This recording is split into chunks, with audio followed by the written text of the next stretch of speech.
Mike Young and the Chief Information Officer, Leslie Sewell, that the integrity of the accounting systems was sound, albeit slow and clunky. Given that I'm not an expert in either IT or accountancy, I defer to their expertise on these issues. When you say the integrity of the accounting systems, presumably they're including the Horizon IT system within it. Yes. And when you say albeit slow and clunky, is that the same as we discussed before, more of a user interface matter rather than a data integrity issue? Yes.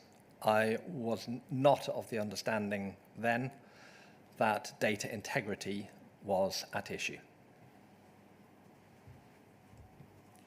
Can you recall the first time that, I want to start internally with the executive, that the CFO, Mike Young or Leslie Sewell, discussed with you the system? I think time that it was discussed, it was probably actually Susan Crichton doing the discussing, and that took place at a board before independence, so before I had even met Angus. And at that board, Les Owen, if I remember rightly, who was still a director of the Post Office Board at that stage, had asked Susan Crichton about the Access Legal Shoesmith's letters, and had asked about the strength of and Susan at that stage reassured Les that their legal claims were weak, and that we had done, which had been very positive, and that had been reviewed by an external, and also that there were that in all previous prosecutions where Horizon data had been used, we had been. So at the time, that was probably my first induction into the integrity of Horizon data. And yeah, I was listening to an experienced RMG director talking to, and there was a very clear, very robust answer from Susan that the system was sound. So that was probably the first time that Horizon issues really came into my mind, but I had the impression that they were strong. Please go on. Yeah, as we then became independent and had our first audit committee meeting with Angus Young from EY, Ernst & Young, and also there was a RMG internal audit report that we looked at. Documents made it clear that they weren't even questioning the controls, but they were questioning the documentation of controls. They were basically saying that the documentation of the controls weren't as it needed to be.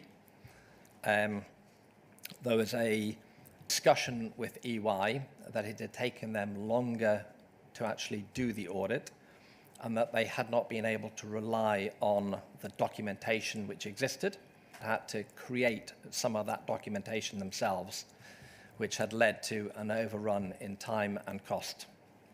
So data integrity wasn't an issue in my mind. The controls had a small issue, but the documentation of controls had a large issue. Could we please just bring up page 68, paragraph 181 of your statement?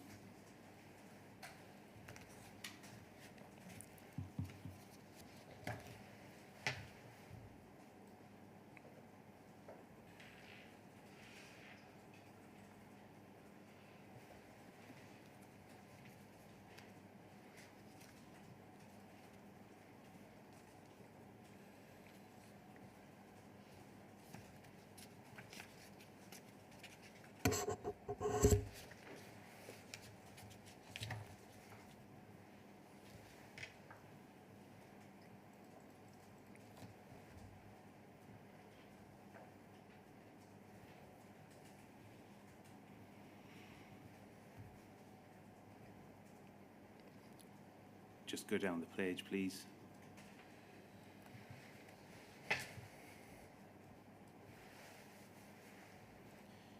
see it says the board were consistently provided reassurance by a multitude of individuals, many of whom had either specialist IT or accountancy. Horizon was robust and fit for purpose. Examples of this include, and then if we turn the page,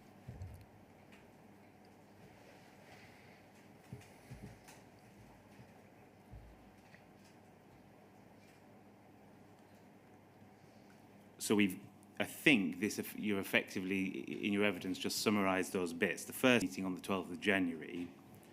The second is the G/Post Office's internal audit with the results reviewed by Deloitte. And then we have 3, the ISAE IT annual audit jointly commissioned by Post Office and Fujitsu.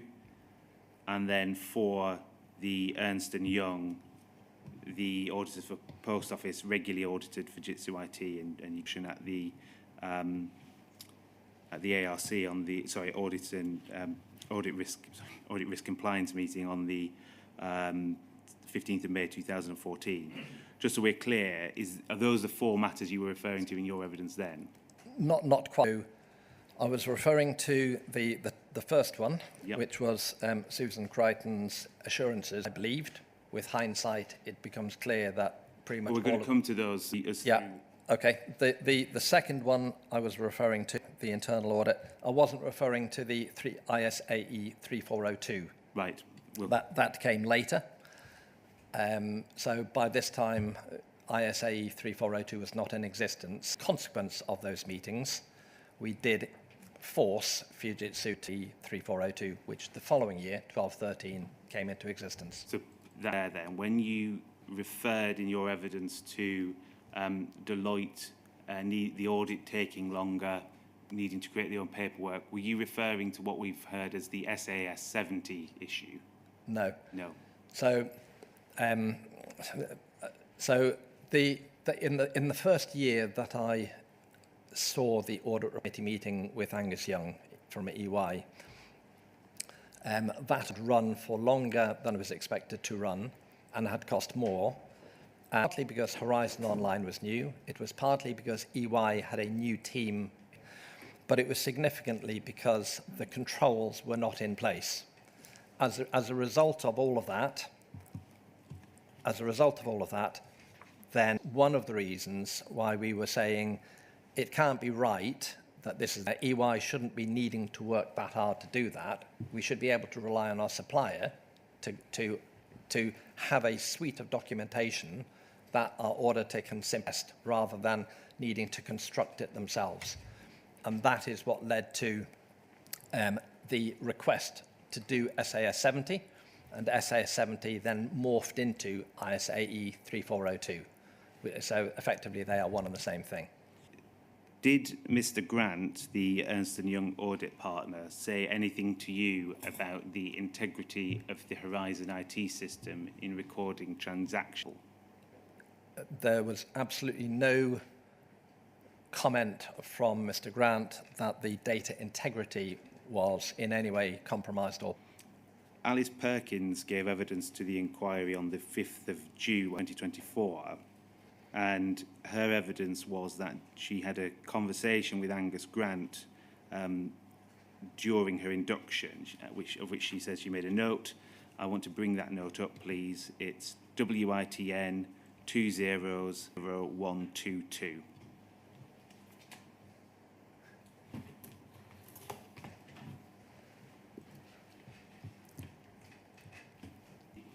A post office notepad.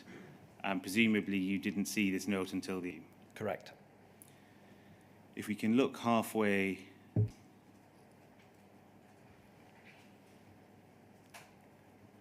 And it says, right in the middle almost, with Fujitsu, Post Office have a hard bargain, or drove a very hard bargain, on price. But they took back /assurance. Was that something you were aware of at the time? I was not aware of that at the time. I subsequently were not of an issue relating to data integrity, but there was an issue where we had, I'm trying to remember now, so later than this, there were some customer incidents which affected customers where basically Fujitsu Horizon dropped out.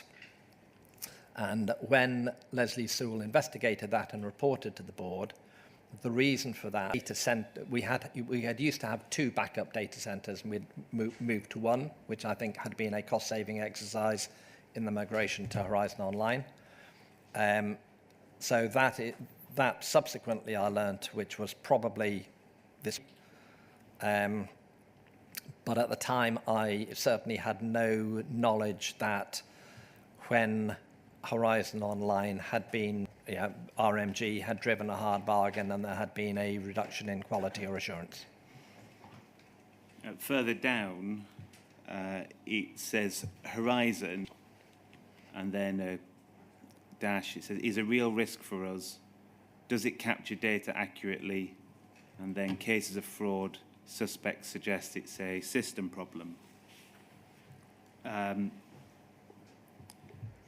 Perkins' evidence was that this is something Mr. Grant had said, who raised a question as to the accuracy of data being captured by Horizon, and then the second point being referring to the claims of which you became aware. Did Mr. Grant those lines to you around the time you joined Post Office? No, I don't recall meeting Mr. Grant before the audit committee meeting, which was in 2012, so I don't believe that I saw him. And when I did meet him, I had the EY report, and neither in his conversation nor in the EY report does he say that he is worried about data integrity. Did Alice Perkins raise or pass on any of this information to you in the early days of being a sector? I have no recollection of her talking about that. That can come down, thank you.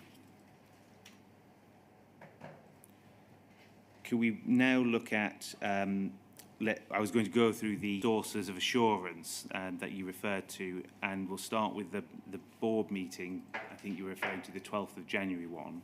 It's poll 30-21503.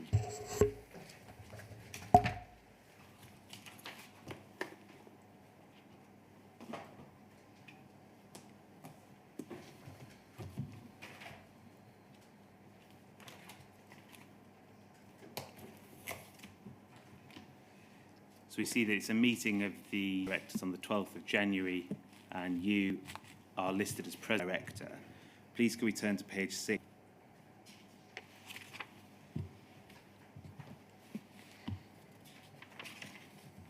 And to the bottom, please.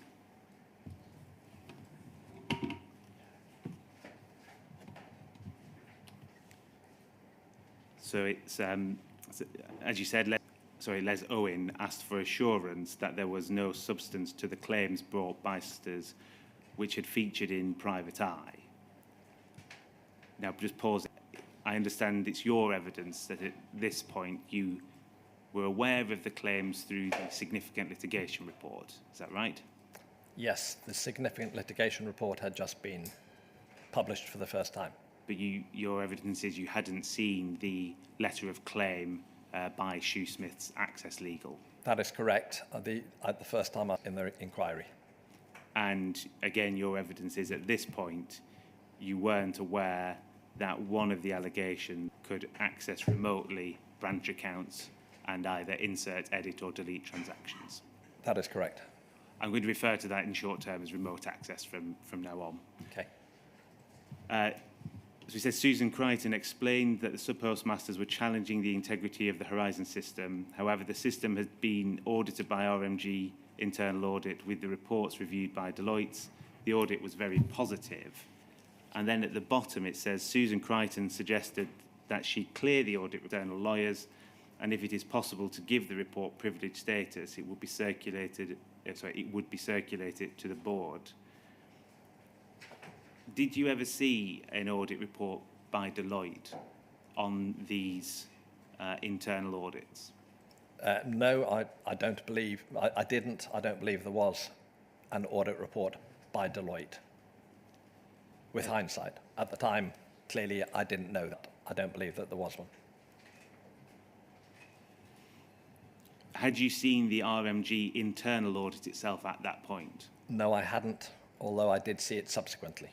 So is that the RMG internal audit, is that what's been described as an assurance review and a series of slides showing an assurance review? Yes. Did you ask any questions at this stage about what the internal audit investigated or its detailed findings? I did not.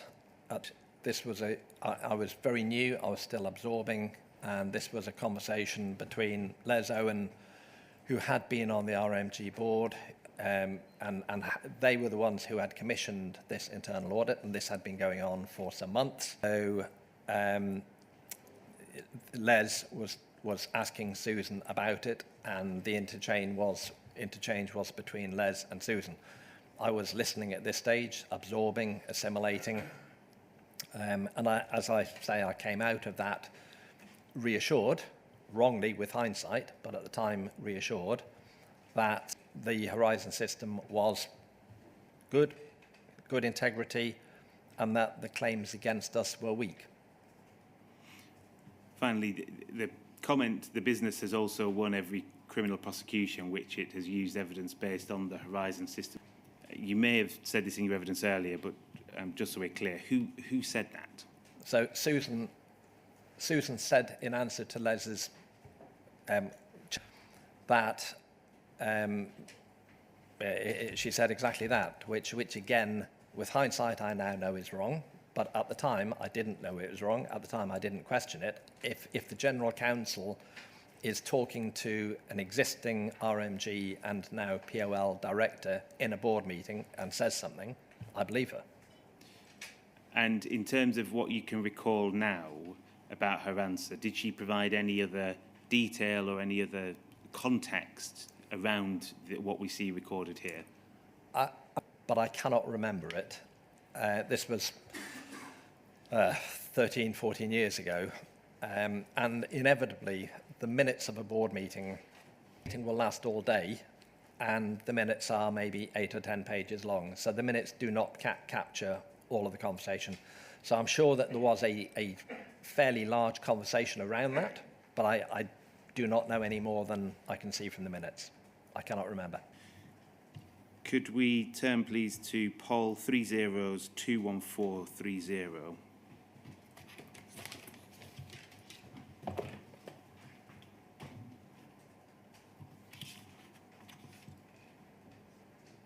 So this is a meeting of the audit, 13th of November 2012. Again, we can see you are in attendance. Bottom, we can see that Angus Grant, the audit partner of Ernst & Young, is there, along with another representative of Ernst & Young. Could we please turn to page 4?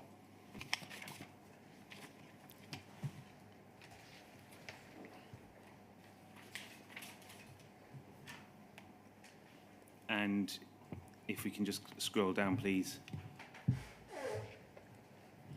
So E refers to AG and setting out matters of the about the audit. Expected that 2012-13 will be a challenging year for the business in several areas, and that the audit would only need to focus on separation, pensions and taxation with an overlay of IT. Sets out the method of doing it, or the focus, sorry. And then F, the ARC was comfortable with the approach alongside the separate ISAE 3402 IT audit, which we referred to earlier in your statement, which had been jointly commissioned by the Post Office and Fujitsu. Says the chairman asked at what level of materiality the Y team would report. Mr. Grant explained that this would be similar to previous years, although E&Y did put a figure on profit and loss materiality. Report any identified audit adjustments above 600,000 to the committee, and as a general rule, insist on changes to the accounts for any single item or accumulation of item effect of over 5 to 6 million. This was accepted. When you say you took assurance from the IT audits, did that give you any assurance as to the integrity of the Horizon IT system in recording data at a branch level? There wasn't a specific, I cannot recall a comment about that. However, I would have spent a lot of time at the accounting centre, and in audits, EY would have needed to ensure that they were happy with the accounting system, including the branch accounting system. And if they weren't, there would have been a discussion, and there would have been a matter of emphasis in the accounts. Now, I cannot remember that happening, so I cannot remember a specific discussion about branch accounting, but inevitably they will have done that in their audit. And the fact that I can't remember it is probably saying that it wasn't there as an issue. The issues were the things that we primarily concentrated on. So, words in your mouth, I'm just trying to summarise what I think you've said. You can't remember conversation on integrity of branch accounts in respect. I think that's yes. Yes. But it would have been your assumption that E&Y would have satisfied themselves as to the integrity of the accounting system. Absolutely. But you can't help us with no may not have said or asked to satisfy yourself that that was actually happening. That is correct. So at this stage, this is an audit, and then the audit results meeting will take place subsequently. So he'll plan it, then they will have done the audit, and then they'll report on the audit. There is a detailed document for each. So at the document here, there will have been a document which came to the board, not in the minutes, which will have spelt out exactly how the audit was going to take place, which we will have looked at and said, okay. And that will have included work at the Chesterfield, and forgive me if Chesterfield's the wrong place, and then the report will have come through, and we will have made time the following year, once the audit had been done, and they will have reported on, and all of their findings, the ARC, the ARC would then have pored over and understood where there were problems, and then also made sure that there was clear up those problems. And my memory from the throughout all of the years was that the issue was not about data integrity, the issue was about controls, and specifically the documentation of controls. And the first audit from 10, they had quite a few findings. The second one in 11-12, they had materially fewer findings. And then by 13-14 and 14-15, they were actually very complimentary about the controls and the documentation of controls. And the audit reports speculate that the level of controls has improved very significantly over the period of time. Thank you. I want to move on, please, to look at the appointment of Second Sight. And we don't need to turn this up, but in your paragraph 36,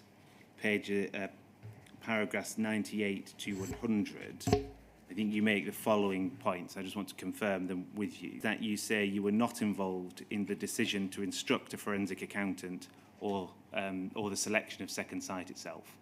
Correct.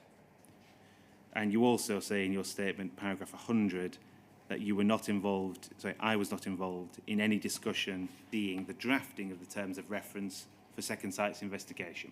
Correct. Alice Perkins gave evidence to the inquiry that she spoke to you at some point, couldn't be clear when, but at some point, about the appointment of Second Sight.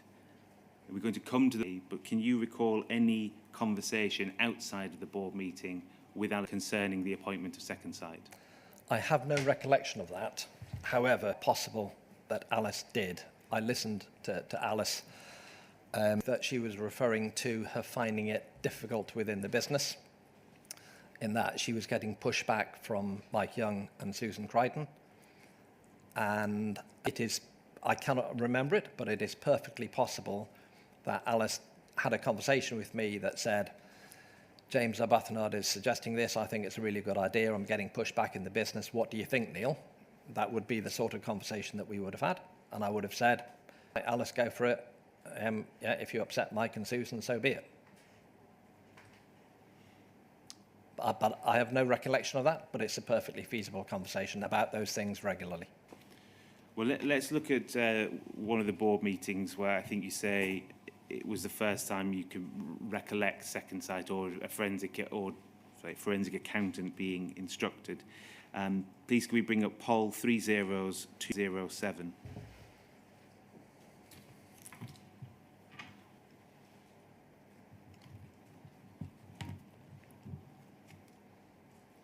And page, oh sorry, before we go there, we see the 23rd of May 2012 present on the second line.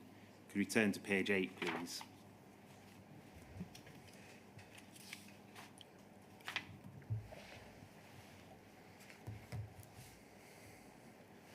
So this is under AOB. It refers to Paula Vennells and Alice Perkins updating the board on the meeting with James Arbuthnot and Oliver Letwin. And at the end it says the business had also agreed to investigate the system and give further comfort to those concerned about these cases, referring to the MP's cases that they were championing. We don't need to turn it up, but in your statement of 99, you say that you do recall querying whether they being Second Sight, had sufficient manpower and sufficient expertise in IT undertaking a comprehensive review of Horizon. The board were assured that they were sufficiently competent and that Susan Crichton had worked with them previously and held them in high regard. At this stage, what type of investigation into the Horizon IT system was posed by Paula Vennells and the chairman? I think there was a degree of uncertainty at this stage about what the scope of it would be. And I have a vague recollection of that, and it is only vague, but I came back to it in subsequent years, which is why I do have a vague memory of it. So my questioning at that board was, what to do, and are they good enough to do it? Have they got enough resource to do it? Because a two-man band, and it was very unusual for Post Office to. Normally, we would apply, we would appoint people with large resource, my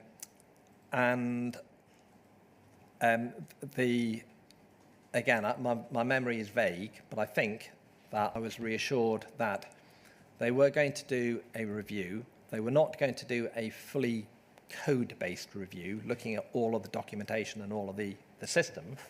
What they instead were going to do was to take the cases that the MPs had given to them, forensically understand what had happened to the money, and find system faults through that way. So if I have lost £5,000, go through the forensic account where that has happened, and from that, identify problems with Horizon.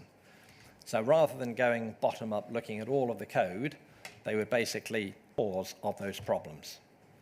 And so at the time, and I was reassured, I remember challenging it, but I was assured that Second Sight had the capability to do that job well.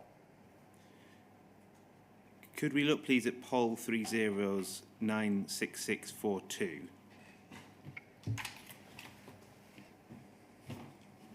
If we can go to the bottom of that page, please. We see there's an email from Paula Vennells on the 14th of June 2012 to you. So we've moved forward a little bit in the, and it says, Neil, good to see you earlier. And then further down, the meeting with James Arbuthnot went completely to Belworth insisting on it and making the effort to go across. He has agreed terms of reference TOR, I'm taking that as terms of reference, and then a blanket approach. But pausing there, where it's referring here to an individual rather than blanket approach, is that going to what the evidence you just gave, that it's looking at individual cases rather than a code-up review? Yes. And then if we go up, please, to see your response, you say, Paul, it's always a pleasure to see you. Further down, well done with James. That's presumably referring to Lord Arbuthnot. Yes. So you agree, presumably, at this point with individual approach rather than the code, overall code review approach? Yes, I did.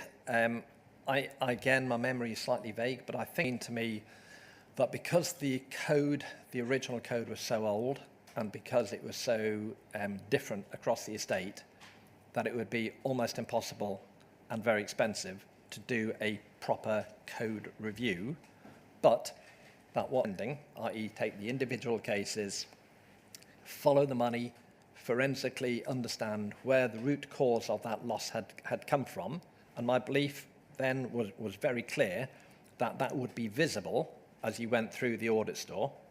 So they were down, they were bright people, and from that, if then there were 10 instances where there'd been a problem with ATMs had caused a 5,000, that would then say, okay, there's a problem with the system. So yes, I was happy with that approach. Would you agree that at most what that would show is in an instance a loss may have been caused by the Horizon system, but it wouldn't show you if the Horizon IT system as a whole is or problems? Well, not necessarily. If we were looking at 47 cases, then if there is a reason behind, I think you're probably as likely to find it by following the money and really getting to the root of those 47, as opposed to doing a code-based review. So I'm not sure that a code-based review would actually come up with a problem either. So that's a small way of understanding what that was, if there was agree with you. But if you're looking at 47, then you should be able to determine whether are a common theme, which are a problem, a flaw in Horizon. So was it your view then that if the 47 cases came, no problem was found on those 47 cases alone, the Horizon IT system effectively a clean bill of health? I thought, and I think that's what Second Sight were telling us. You say in the email, definitely good to keep control of that process. What do you mean by control of that process? So this, again, I cannot remember exactly what I meant when I wrote that 12 years ago. If I tell you what I think I meant, it was less about that process and more about how Alice and I were trying to manage Paula. Paula was new in position. Paula was the managing director who had effectively presided over the very sharp deterioration in profitability. So she was the MD of POL in RMG Group. We needed to turn the business around in all sorts of ways, in profit, in cost control, in everything. Alice and I thought that the CEO and CFO that we had, Paula and Chris, were okay, but actually Post Office, in the mess that it was, needed somebody that was great. Pretty much every email that I wrote to Paula at that stage was encouraging her to grip things, get traction, keep control, make progress.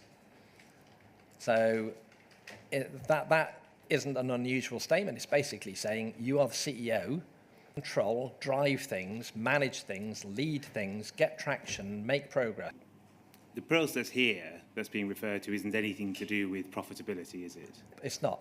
It's nothing to do with the matters that you referred to about the dip in profitability. This is to do with the process of the review of cases by Second Sight. Sure.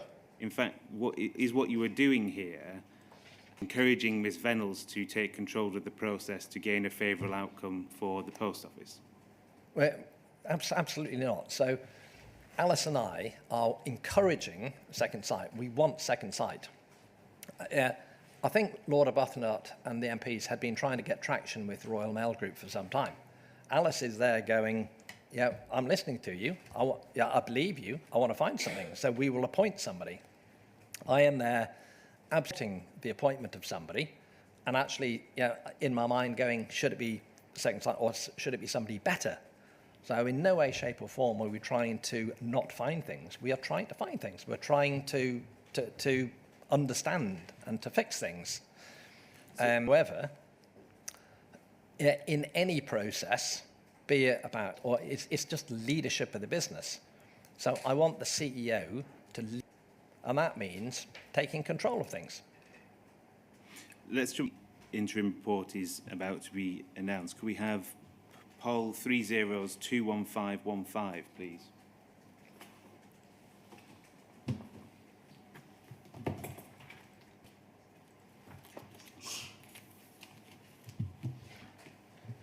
So it's a board meeting on the 1st 2013, present.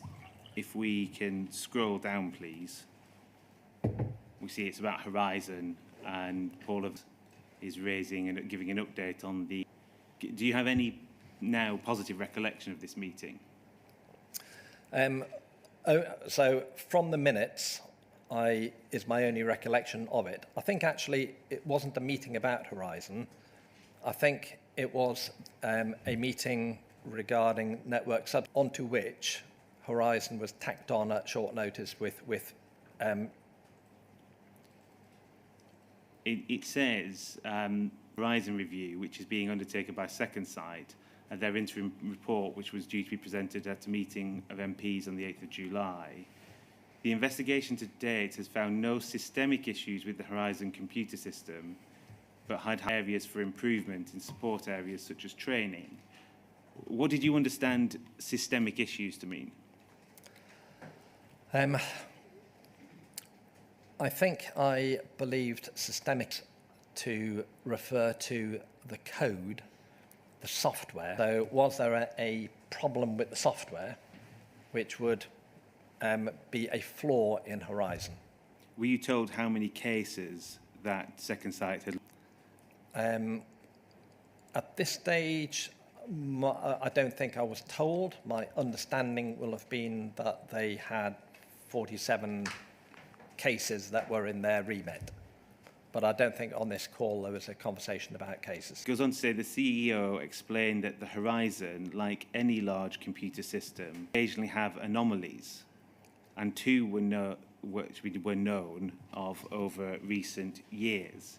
The business had dealt with these anomalies to ensure no sub-postmaster was out of pocket, and these anomalies had not affected any of the cases which Second Sight had reviewed.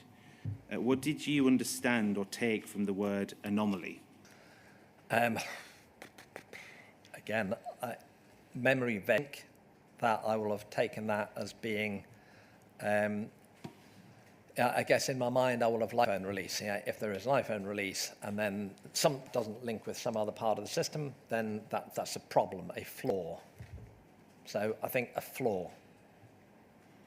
Were you told anything about when the anomalies were discovered? I cannot recall if that was conversed on this call. So this phone call, I believe it was a board phone call. Yes, it says that we don't need to go up, but it says at the top, held by conference. Yeah, and a different issue. So Horizon was just dumped on us in this phone call at short notice. So no papers and squidged on as an extra little piece. So I guess that it was a very short update about Horizon on this call because the majority of it was about, I think, network subsidy. I might be wrong on that. If we turn over the page, please. He said the CEO was concerned that the forensic accountants was not as factual as expected and could lead to loose language at the MP meeting. The board asked the business to challenge Second Sight to ensure changes were made to the report where possible, prepare their communication to combat any inaccuracies. Do you recall if any examples were given of the type of inaccuracy that the CEO was referring to?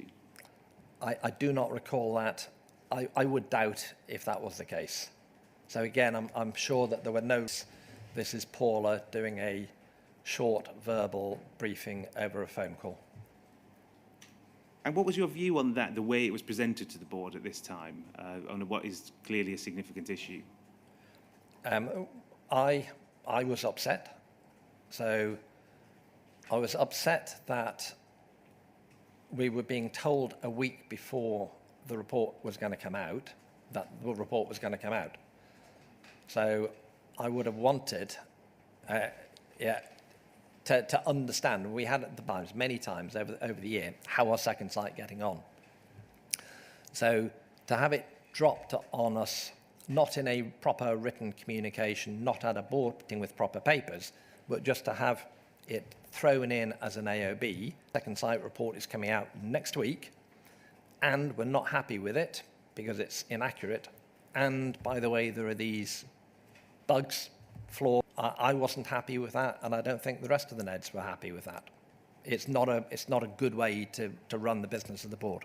Did you discuss with Alice Perkins, Did you discuss with Alice Perkins your concerns as to how it was handled?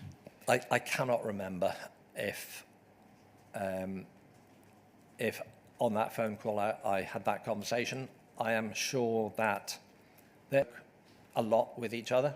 So I am sure that I and others talked to Alice and talked to each other to say that we were unhappy with this process. Could we look, please, at the interim reports when it came out? It's POL 30412.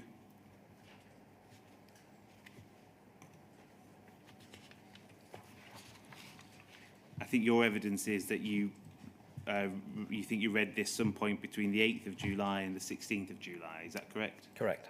If you turn to page 5, please. If you go a bit further down to the bottom. So did defects in Horizon cause some of the losses for which sub-postmasters or their staff were blamed? And paragraph 6.4, in the course of our extensive discussions with Post Office over the last 12 months, Post Office has disclosed to Second Sight that in 2011 and 2012, it had discovered defects in Horizon Online that had impacted 76 branches. And then over the page,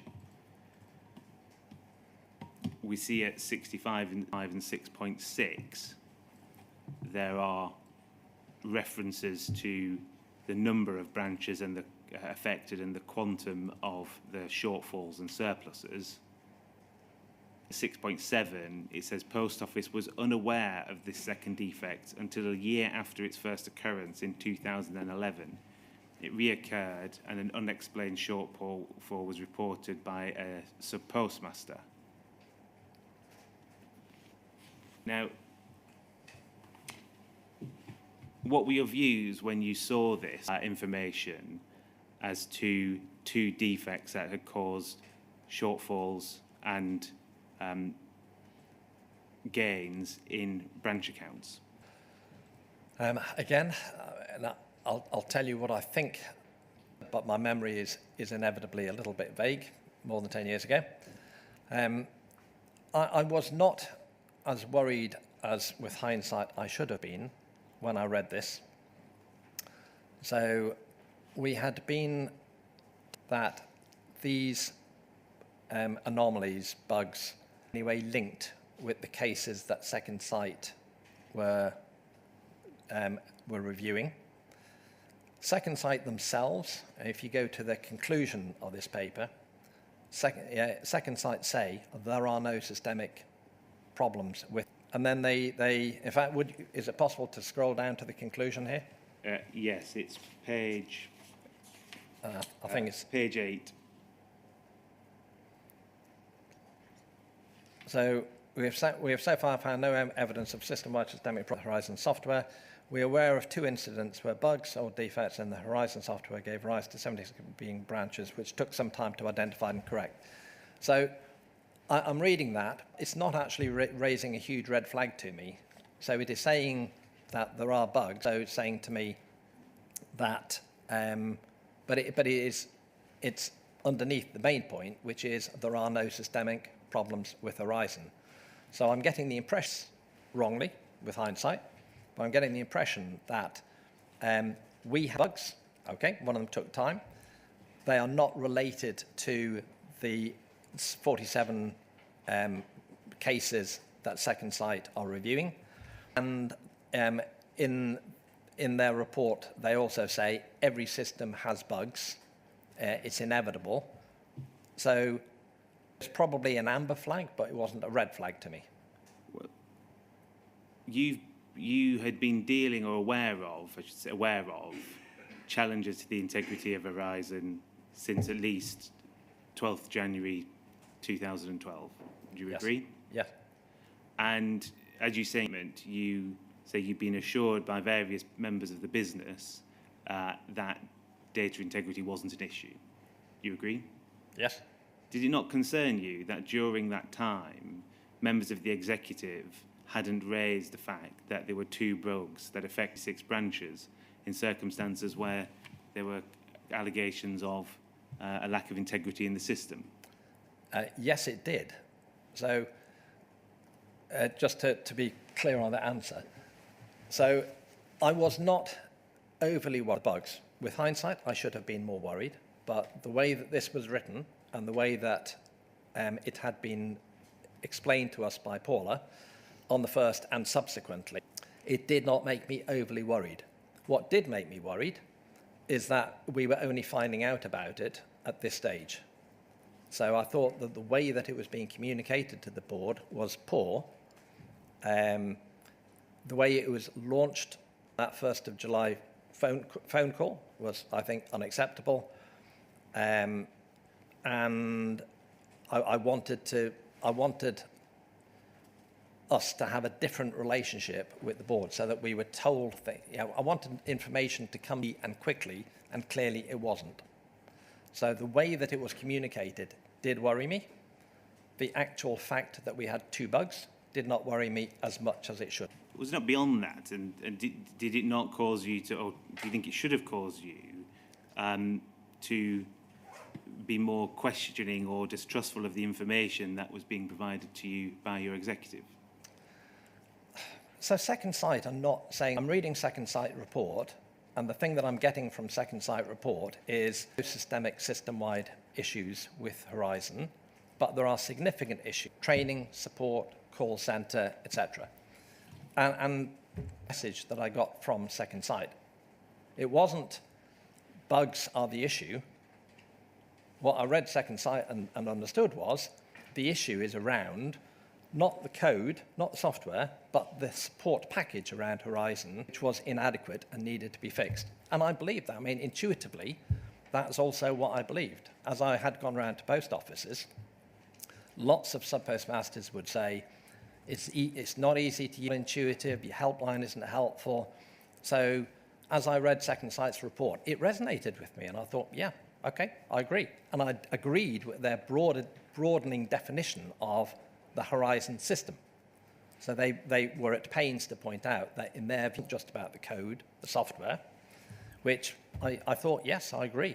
Horizon system should be a wider thing. It's about the user experience. So as I read the Second Sight report, which this document is about, that my takeaway wasn't we have been found and weren't responsible for the sub-postmaster losses. That the Horizon system, our old definition has been to broaden that definition, and we need to fix those things. So that's probably a good time to take our first break as I'm moving on to a different topic. I know it's slightly early, but No, that's fine, Mr. Stevens. What time should we resume? 11:05, please, sir. Fine. Thank you.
Good morning, sir. Can you still see and hear us? Yes, thank you. I'll carry on.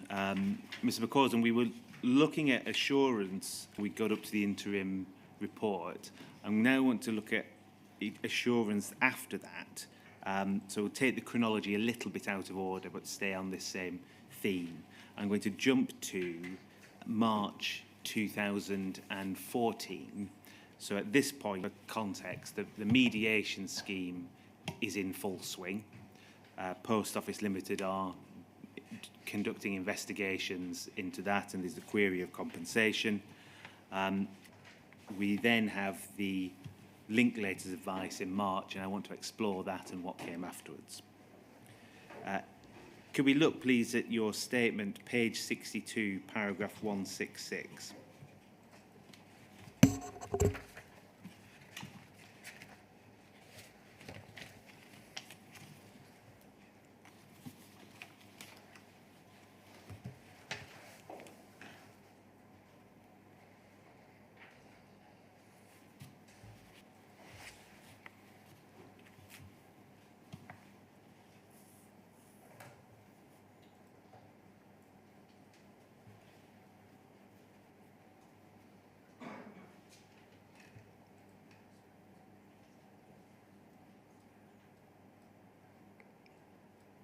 So 166, you're after the advice itself, but what you say is the Linklaters advice appeared to share the board's view that that Second Sight's interim report did not adequately address this, and there you're referring to getting to the bottom of whether there was any evidence to suggest Horizon was not working as it should be, particularly whether any weaknesses or points of malfunction had been identified.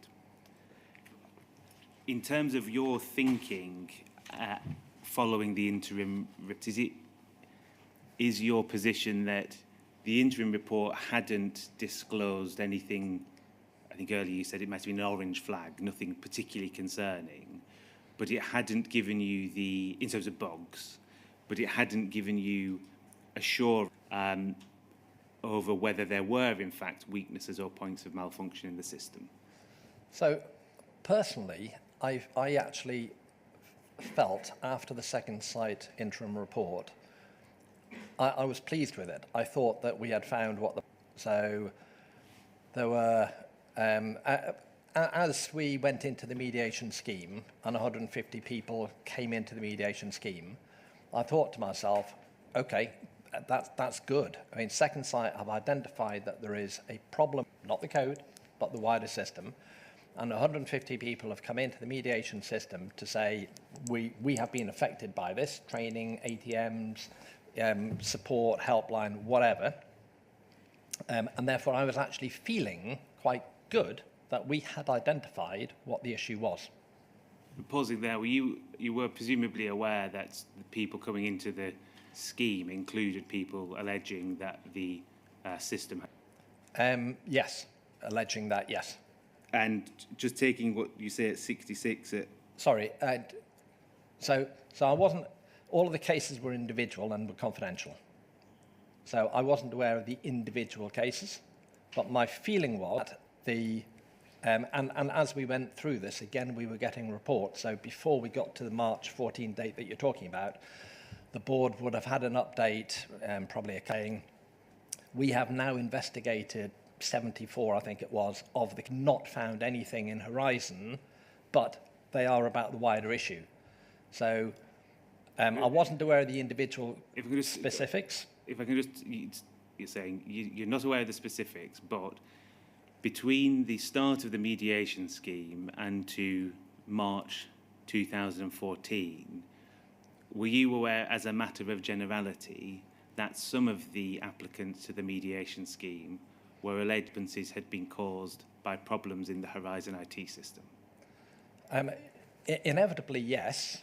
But my understanding of that is the broader IT system. So I wasn't aware of any of the specifics, and my understanding was that as we had a team of 20 people trying to work their way through the individual, and the message that we were getting back was that as they were it was consistent with the Second Sight interim report, i.e. that we could explain those things. Nowhere in those, I think, 74 reports, was there an indication that there was a software or a problem? When you're referring to the 74 reports, are you referring to the investigations conducted by Post Office Limited? Yes. It's simplest just to go to the advice at this point. If we go to Poll 207317, please.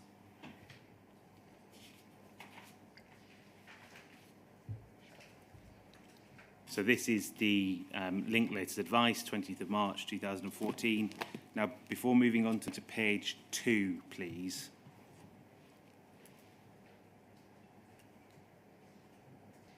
And paragraph 1.4, it says, absent such proof that Horizon is not working as it should, the Post Office should be able to recover losses which the Horizon records indicate are owing on an individual SPMR's account.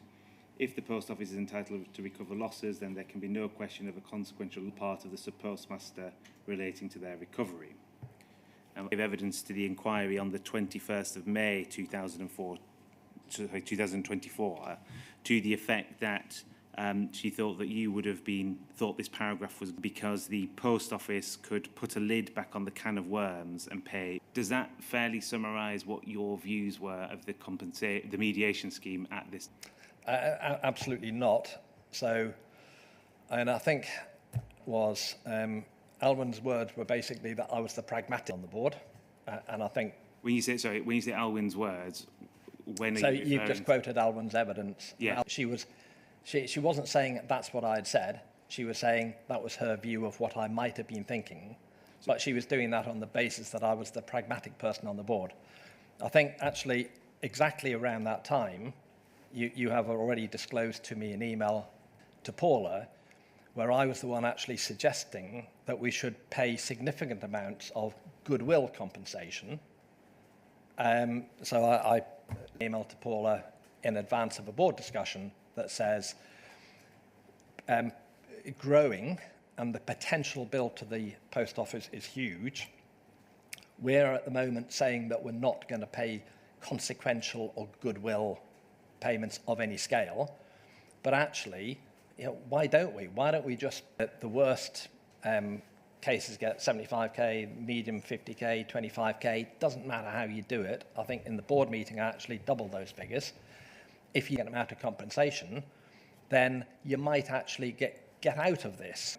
So Alwyn, I think, is right in saying I was the pragmatic one, but I'm not the one. This isn't EBIT-DAS.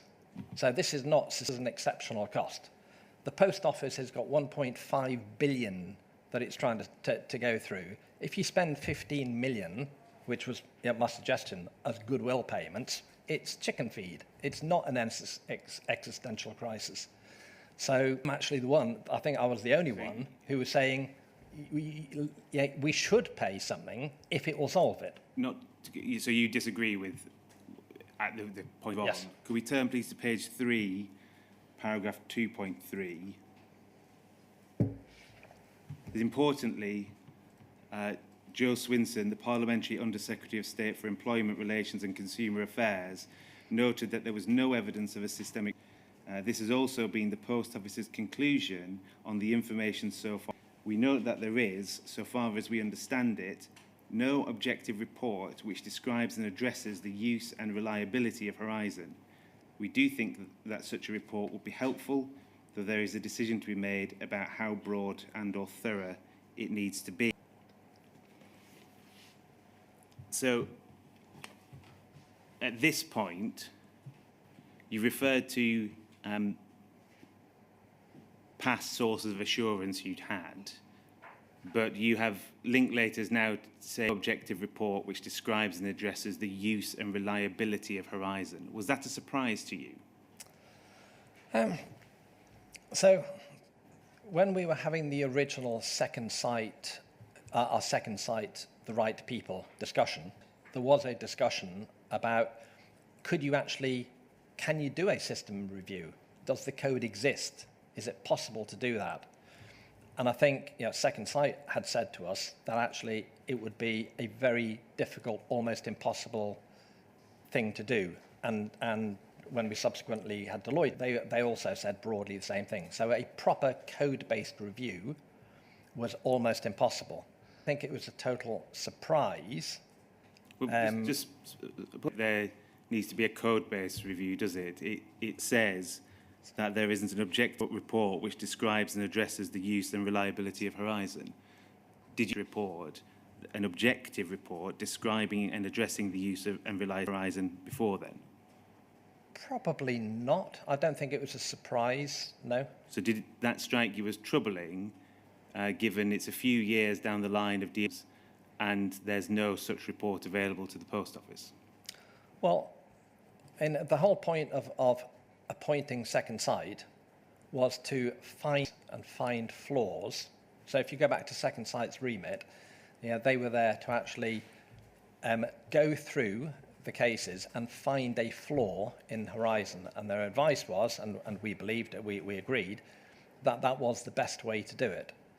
Second Sight were doing a number of reports about the reliability of Horizon. So Second Sight were right then working on an interim report. Sorry, it wasn't they called it a Part 1 report, I think, which did Horizon and the way that it was being worked. So understanding was that that was what we were using Second Sight to do. Well, let's look onwards, please. Page 9, paragraph 530.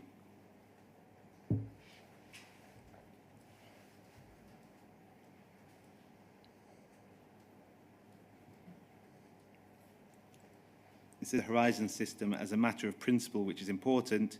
If there are doubts about the reliability of the system, then this could obviously impact on the Post Office's ability to claim losses, since it calls into question whether such losses exist at all. This is the fundamental question, and one which has not yet been satisfactorily addressed. Second Sight have not done what we would have expected them to in terms of an investigation into Horizon. The logical and obvious start for their work would have been a thorough review and description of how its day-to-day use by the sub-postmasters, and in principle, identification of any weaknesses and likely points of malfunction. Now, posing there that what Second Sight have been asked to do is to look at individual cases, I think using your words, trace the money.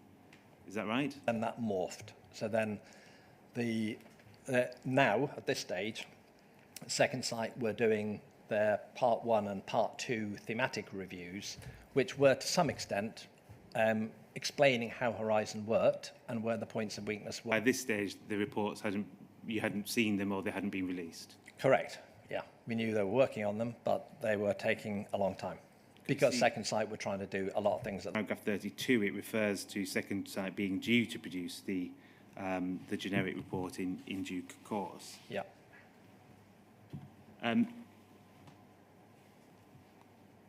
At this point, having read this, did you think it was important to Linklaters' advice and get an objective report that looked at the use and reliability of the Horizon IT system? Yes, I did. And that's why, presumably, Deloitte were subsequently commissioned? Yes. Board meeting where that was discussed, please. It's poll 3033.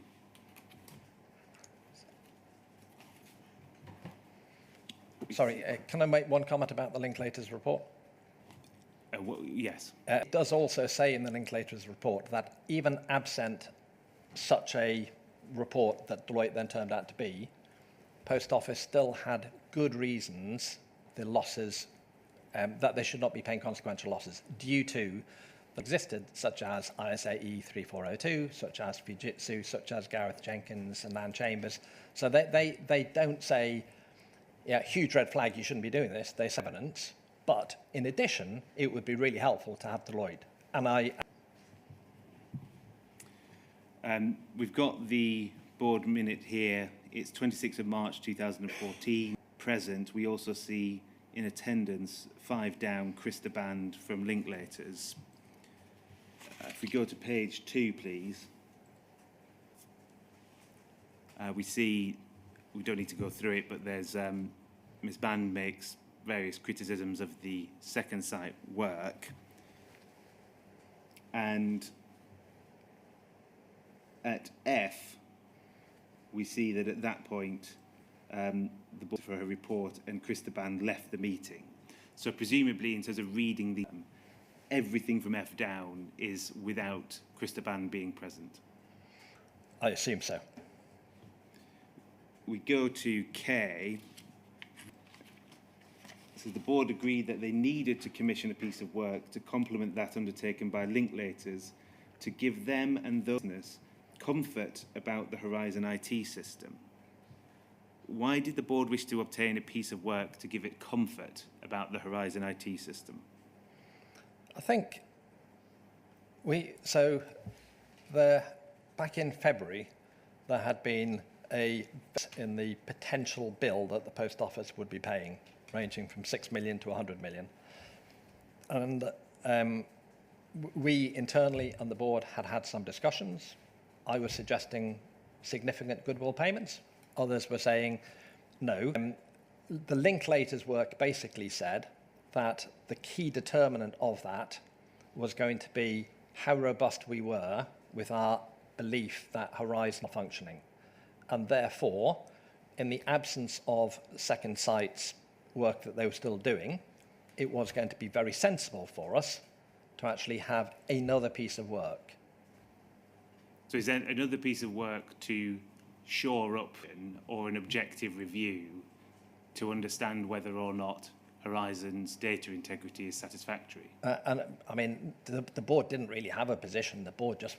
Well, it says if the board wanted to get to the truth, would it not say at K, the board decided to commission a piece of work which would be an objective investigation into the Horizon IT system and its integrity, rather than saying that it wanted a comfort about the Horizon IT. So that's a fine point of wording, and Alwyn wrote the words, but I can tell you that the people on the board, the Neds on the board, always just wanted to know the truth. No, there's absolutely no benefit for a Ned in trying to hide the truth. So did that mean, for you, a report that buys an IT system and commented on how it worked in practice? Yes, and identified potential flaws. We then look at, it refers to the terms of reference.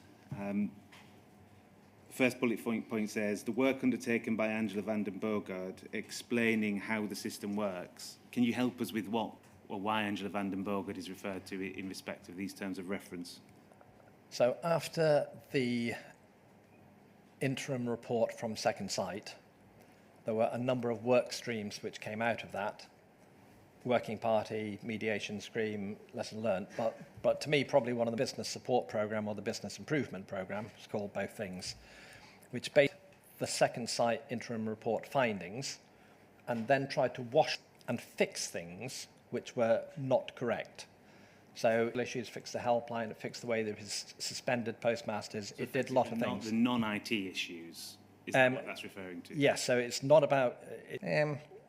some of it, I think, it does touch on IT, but it's primarily the word cultural is a bad word, but if you understand what I mean by the cultural issues that are identified in the Second Sight interim report, I think that is what it means. If you are going to describe the use of Horizon and articulate that in a document, then the work that business support program had done, I think, would be very useful as a start. That's as I understand that. So that's the business support program. We've then got 2 bullet points on data integrity issues. The final is a response to the most significant issues raised by Second Sight. Why did an objective investigation need to include a response to the thematic issues raised by Second Sight? I don't know, to be honest. I don't remember reading that or thinking about that last bullet point. And I don't remember any discussion about that last bullet point. Just so we're clear, you say you don't recall it. Are you suggesting in any way that this might be inaccurate in terms of what was discussed or not? I'm simply saying that any conversation at that meeting after Linklaters had gone, which was, and we need to have a response to the significant thematic issues. It doesn't, in a way, it doesn't worry me. It is to actually do a piece of work. I think it would be sensible for them to see the second site work and to consider that or refute those issues. Can we look, please, at poll 208075?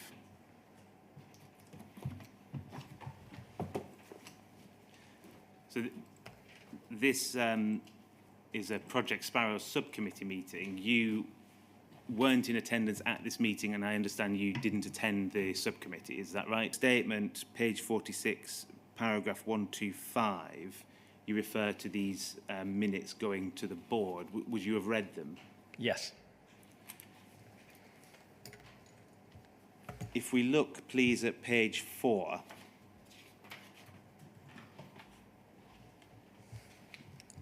And go down to the update on Horizon Online, HNGX, Horizon Assurance work.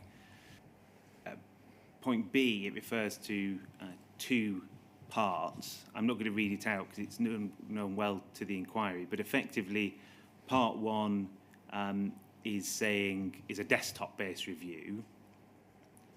And it says, you see at the end, the assessment of part 1 will not consider of the Horizon processing environment at implementation. That would form. Then goes on to say, although no system could be absolutely bulletproof, no issues had yet been identified through the cases being investigated into question the integrity of Horizon, nor have any widespread system identified since Horizon Online was implemented. These 2 points, along with the Part 1 work on the results, should be sufficient to assure Post Office that Horizon is fit for purpose. Can you recall, firstly, can you recall reading this document when you received it? I cannot recall reading it, but I'm sure that I did read it. The subcommittees would have been in the board pack, and I would have read the whole board pack. Did you discuss this approach to the Deloitte work with any of the non-executive directors? I cannot remember discussing that. I think it is unlikely.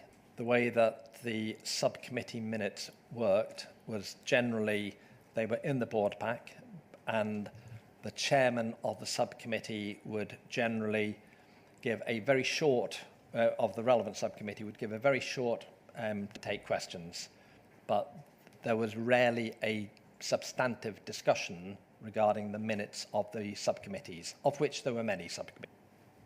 So I doubt that there was a substantive discussion about that. Did you see any problem at the time with the plan not to commence or go forward with the Part 2 work? No. I wasn't in the subcommittee. So can I just explain the way subcommittees work? Well, you know that. We have that, how they work. But you would have read this, yes? I would have read it. But and you are there as a senior independent director to assist the Post Office with strategy. Yep. Yes. And part of that strategy, the Post Office was to respond to claims of the Horizon IT system, yes? Yes. And that was important not just for the applicants in the scheme, but for how the data in the accounts, the data that Post Office relied on to produce its account was prepared. Yes.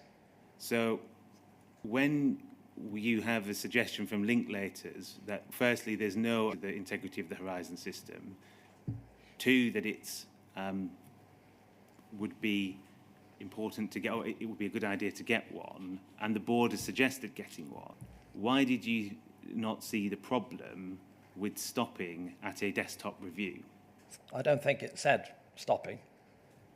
It said that it was going to be a 2-part exercise. It's quite sensible. So it's quite sensible to break an exercise down into 2 parts. The first part being part 1, and see where you get to at part 1, and then take a view about part 2. We've already had conversations that part 2 is going to be potentially difficult because the data may not exist, it's very old, it's very disparate, and therefore part 2 may not be possible, and if it is possible, it may be very difficult. So to have it in a bite-sized chunk felt sensible at the time.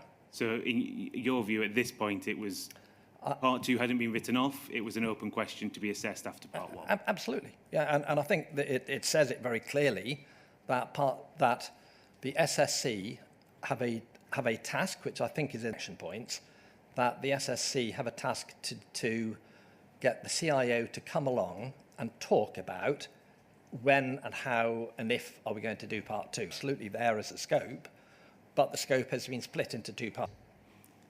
I think I should just clarify one thing. When you say SSC, I assume you're referring to Sparrow Subcommittee.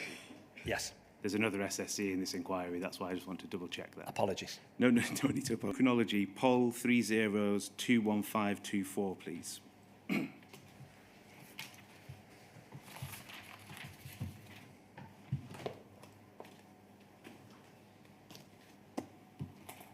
So it's a board meeting on the 3rd of 2014. You're present, and if we can scroll down. Thank you. We see at the bottom, Gareth James of Deloitte is also in attendance. Can we turn, please, to page 6?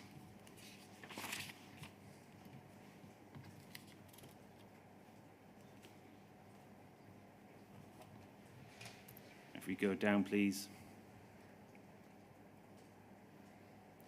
So, subparagraph D, it says Gareth James reported that all the work to date showed that the system had control and that its testing and implementation were in line with best practice, to assure the controls and access at the Finance Service Centre. Now, I think in your statement, but do correct me if I'm wrong, I think you criticise that this oral briefing on the work to date was incomplete.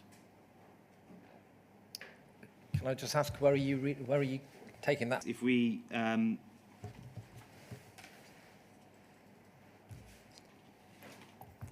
go, please, to pay, if we could bring up the witness statement on the same time, and page 75.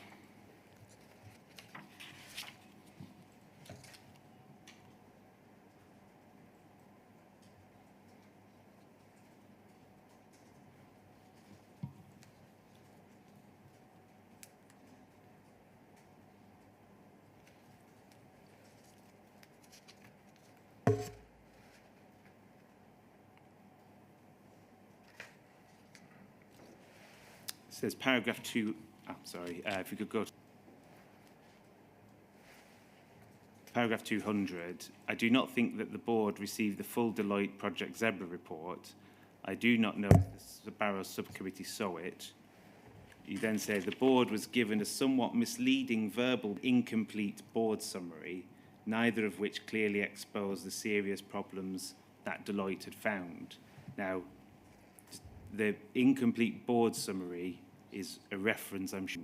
Yes. And we're going to come to that in an email from Chris Oyard and Roderick Williams. When you say somewhat misleading verbal briefing, is that referring to, it's gone somewhere on the screen, yes. sorry, 8th of April yes. board meeting? Yes. Okay. Back, please. It's poll 30(21524).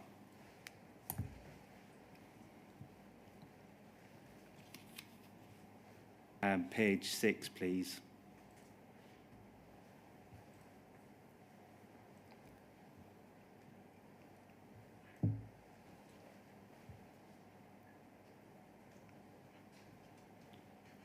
And just back down to D, please. So that's D is the paragraph I read out before. Now, do you have any independent recollection as to what was said at this meeting, or are you reliant on the minute? I do not have any recollection of the meeting itself. I am reliant on the minutes. So I probably would have remembered it had I come worry. And I do not remember coming out of that session with a big worry. And therefore, I think that I listened to Gareth James. He had the day before given a small document, but based on that session thinking, yeah, we're in pretty good shape. So Alice Perkins gave evidence to the inquiries saying that she thought the board had the impression that to write a report, if you like, Horizon a clean bill, giving, if you like, Horizon a clean bill of health. Would you effectively agree with that? Yes.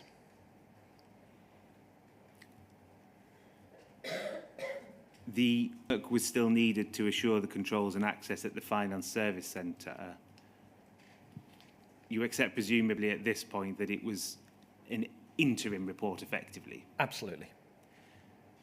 Now, if we look down, we may as well cover it while we're here. It says Chris Oyar, in that several sub-postmasters who were challenging Horizon had made allegations about phantom transactions which were non-traceable. Assurance from Deloitte about the integrity of the system records would be very... That's presumably referring to the remote access issue, is it? It is. And actually, phantom transactions was probably a phrase that was used more remote access. But yes, it means the same thing.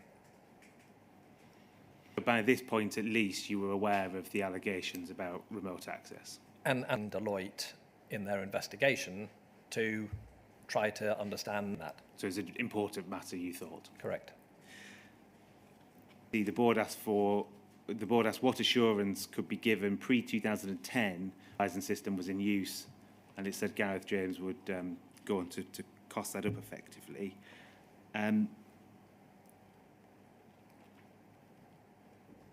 Why was the board concerned to look pre-2010 as well?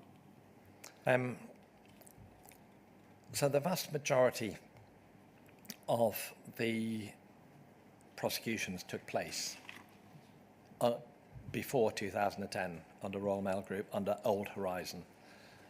That it was going to be difficult to get assurance because of the age and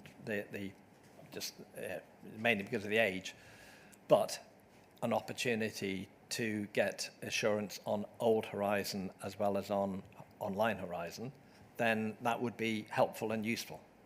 So you specifically mentioned there that in the board's processes of thinking when 2010 work, it was considering how that might affect past prosecutions. I'm not sure that it was yesly.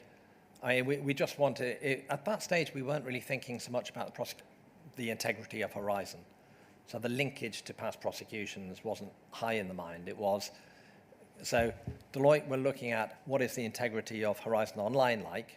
We also would like to understand, if we could, what was the Horizon, the old Horizon in. But it was in the background, and so presumably made this work all the more important. Yes. Can we look, please, at poll 20359?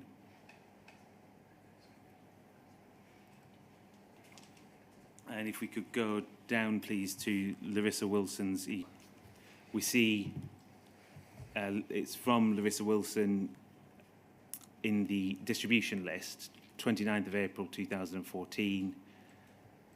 It says, so it's the day before the meeting we've just been for. Please find attached the draft report for item 6 attached. This paper will also be available on board pack. Copies will be provided at tomorrow's meeting.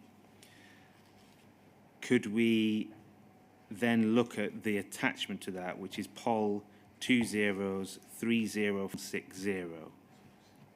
I appreciate you've been given this document we're going to now this morning.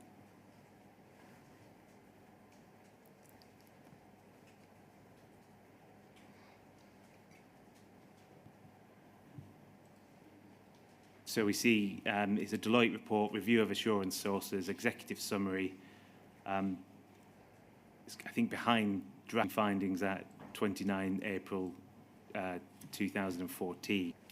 Do you remember having read this report, or do you remember receiving it? I don't remember doubt that I did.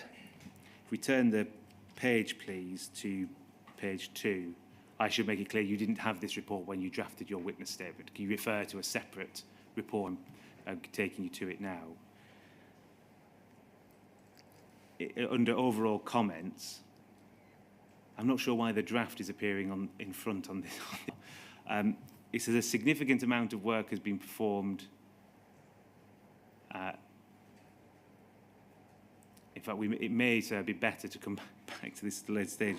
Actually, we don't need that part. We can go and look at the bottom paragraph.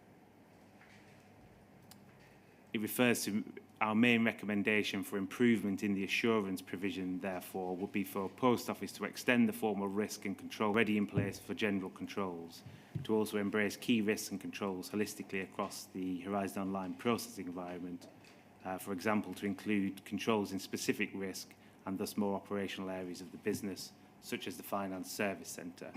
So similar to what was that we just went through, yes? Yes. And if we go back slightly up, please, we see under overall comments, it does say, the first paragraph, this work is comparable to that typically seen, it'll say, in other similar organisations. So, if you had read, and you may not be able to recall reading it, if you had read this at the time, is that consistent with the feeling you remember of being reassured? Yeah, reading this at the time. I'm sure I did read this at the time. But the combination of reading this and listening to Gareth James the following day at the board meeting will not made me feel rosy and warm, and clearly there are things more to do, but not made me feel overly worried. Thank you. That can come down. Sir, just so you know, the version on the system has the draft behind the text. So when you come to read it, we won't have the same difficulties. Could we please bring up Paul 20105635?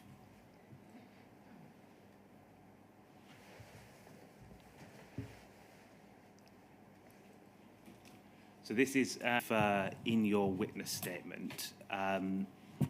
Slightly, please, we can see it. The Project Zebra Phase 1 report, key extracts, draft for validation in advance of board discussion on Wednesday, 30th of April. Now, Gareth James will give evidence to this inquiry that said that this formed the primary basis of discussion for the meeting on the 30th of... Do you, as you say, you refer to it in your statement, do you have any independent recollection of reviewing it now? Again, I do not have a recollection of reviewing, but if it was sent to me, I will have read it. But you could, with now, whether this was in the boardroom at the time when the discussion was taking place? I cannot. My instinct is that it was. Could we look, please, at page 5?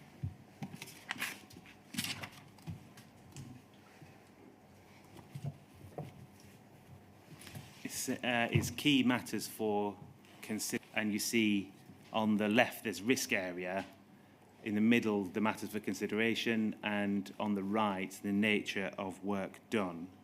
If we could page, please.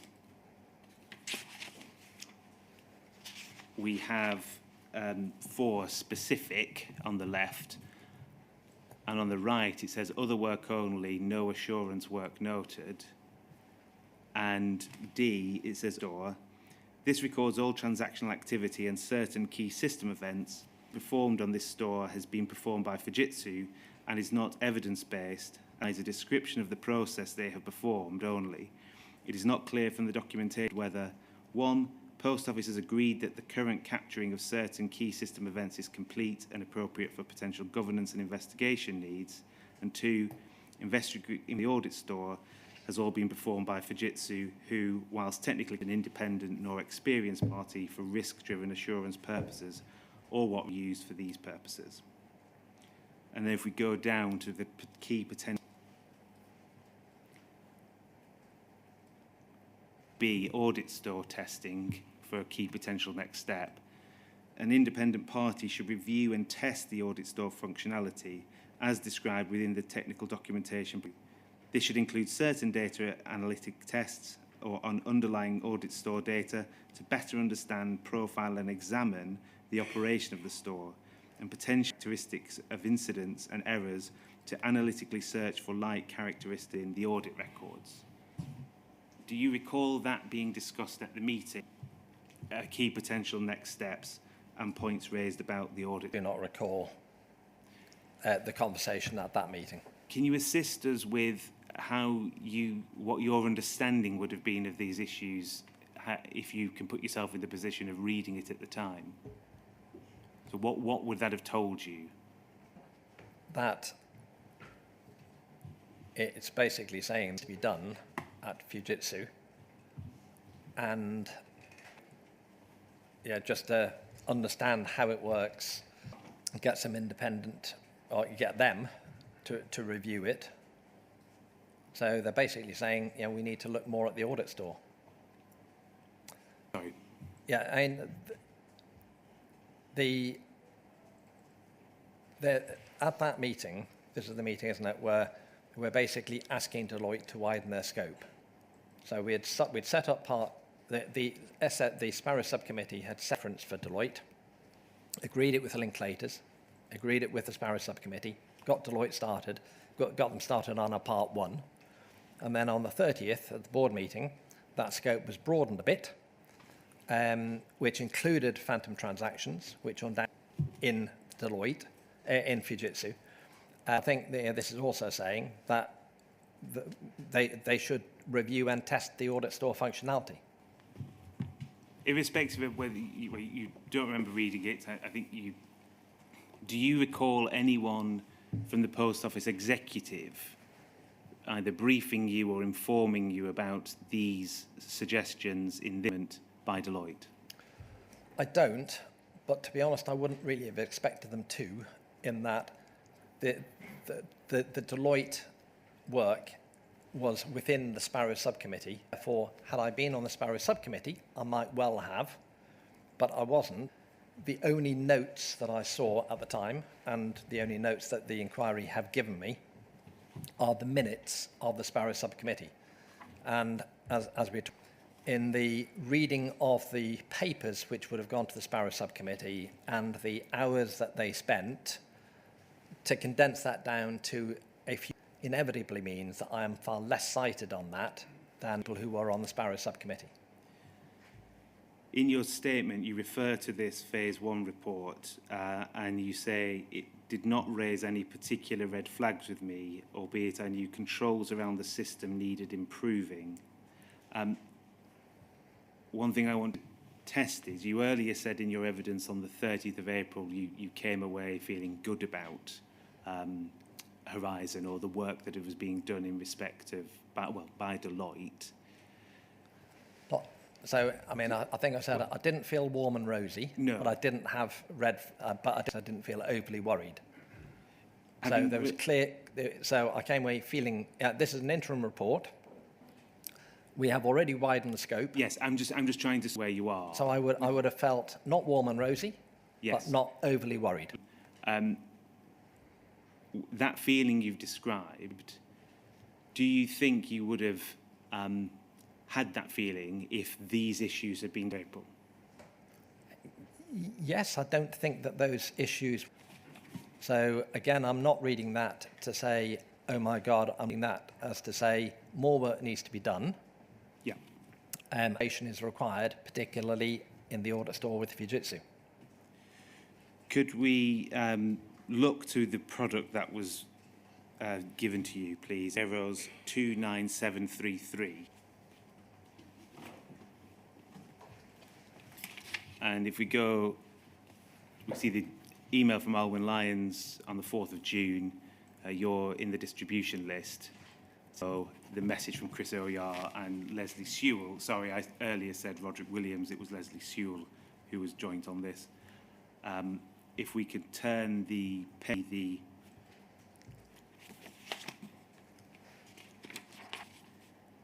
talks about the briefing. And it says the briefing strives to be succinct and intelligible. However, given the subject matter and scope of the remains somewhat technical. Furthermore, it's based on a desktop review of currently available information. It is therefore heavily caveated. In the briefing, Deloitte expressly identify a number of limitations and assumptions which underpin the findings. The briefing must be, that said, its key findings are, I'm not going to read those out because I understand you've read that summary. Yes. Can you just explain what your view was of the Deloitte work, or what you took from this? From the summary or from the... From the summary. From the summary, I took that, where I took this as a affirmative report saying that Horizon was in good shape. So I did not feel overly worried when I read the summary. Did you acknowledge or understand what the limitations were? What did you think they were? Sorry, so when... From the summary, how much weight did you think you could place on this report from the summary based on the described limitations? Okay, so let me just be clear. So when I read this email, an email from Chris, and then there is the report from Deloitte. When I read the email from Chris, I felt good in that the email was basically saying, when I read the board summary version of the full report, I felt less good, and I don't have a vivid memory of this, but my memory of it is that, and I thought that there were some questions which still needed to be answered in that board summary. What were the questions that you thought still needed to be answered from the board summary? So again, my memory is not complete. I'm trying to remember back more than 10 years ago here, but that in one of their matters, which matter 3, it basically says that they have not found documented controls which give Horizon the protection that it should. There were questions around that definitely needed to be answered. And that wasn't how I read the email. And so there were 2 things in my mind. First of all, and secondly, the report is... I was going to turn to the the report, but did it concern you email was positive in comparison to what you took from the report itself? Yes.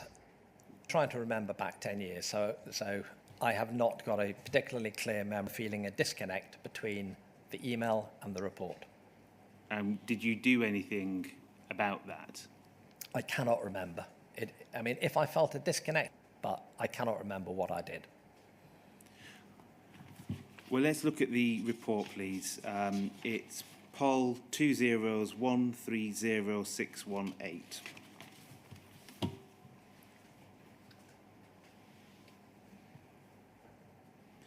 And if we could turn to page 3.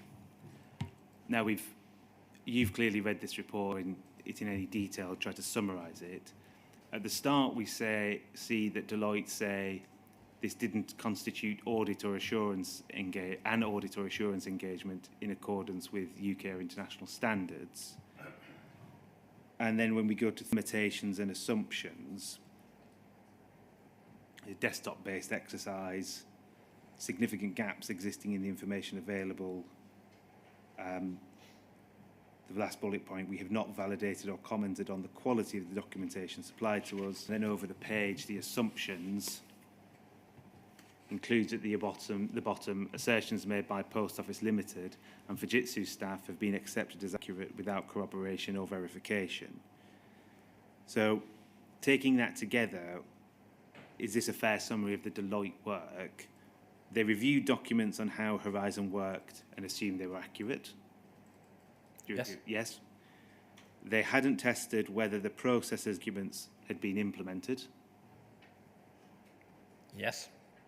And where there were gaps in documents, they may have spoken to Fujitsu and Post Office staff, and where they have spoken to Post Office and Fujitsu staff, would have accepted what they said as accurate without corroboration or verification. Yes. That didn't really meet form of objective, independent review that Linklaters were suggesting. Yes. And did you acknowledge that at the time? So at the time, this was a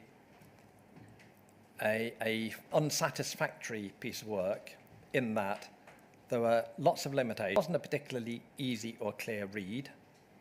It was giving us some assurance, but there was a lot of areas that still needed to be followed up. Pausing there, when you say it's giving you some assurance, this was doing no more than pulling together and summarising of documentation and pre-existing assurance work. Would you agree with that? It was desktop exercise using existing documentation. But we knew that's what part one was going to be. So what they were not going to do was to go through and in Horizon. So it's really all that they could do. So this hasn't really given any new or independent assurance to the position Linklaters advice. Would you agree with that? No. Well, No, how is I it wouldn't. given, if it's a desktop report that is looking at other assurance documentation, how does that give you... Because I hadn't seen all the other assurance documentation. So there were definitely things in this report which had not previously been brought to my attention. So I learnt things in reading this. So I accept that the business may have had all of that information, but I'm not sure that it had been pulled together in a way. So if you go here, document the Linklaters was suggesting that we had somebody actually go through the design of Horizon and its use. So inevitably, that is going to be using existing documentation. So is this going back to, I put to you earlier, that what was being sought here, and that collated existing assurance to use in the mediation scheme and investigation itself?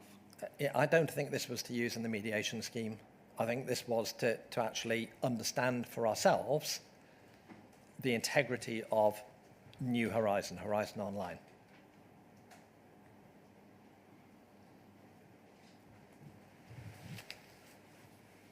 Please, then.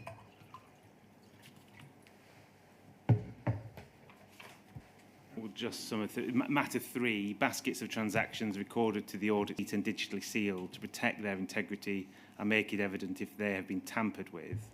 And then just scrolling further down, it says, we have not identified any document to prevent a person with authorised privilege access from deleting a digital sealed group of data and replacing it with a fake group within the audit store. I think this is what you were referring to earlier as something that you recall being concerned by. Is that right? Yes. If we turn the page, please, to look at matter 5. Matter 5 is Horizon provides visibility to sub-postmasters of all centrally generated transactions processed to their branch ledger. And we see 3 balancing transactions. Caused you any concern at the time? I honestly cannot remember if I, at the time, was... I do remember concern about the document. I remember concerns that the email was too positive, and I remember the matter 3. I may well also have been concerned about that, but I honestly cannot remember. Well, looking at it, what it says is, firstly, Fujitsu's in branch ledgers, yes? Yes. And Post Office said that that was visible to sub-postmasters. Yes. But, of course, Deloitte hadn't been able to test that. It was true. Fujitsu claimed it had only been used once. That hadn't been tested. And there was no knowledge of its use before 2008. You know, we saw in the minutes of the board on the 30th of April that remote transactions, as you referred to it then, was a core issue. Surely this would have set off alarm bells for you. I think that, even when I read through this, I'm still of the impression that a change, so if a change is made, that if I then follow the flow of information, either through the central database or through the audit store, that is a visible transaction. The one issue that I think did worry me, where it said, I haven't seen any documented controls about this, and if, then there's a risk. So I absolutely would say, okay, so what are there found? Are there people who have all that relevant access? So questions that said, then I'm still of the understanding that it is visible. And actually previously Gareth James said, all transferable, which is why he thinks it will be quite easy to actually do the validation. That was in the board meeting. So The fact that it is visible, I think, reassured me.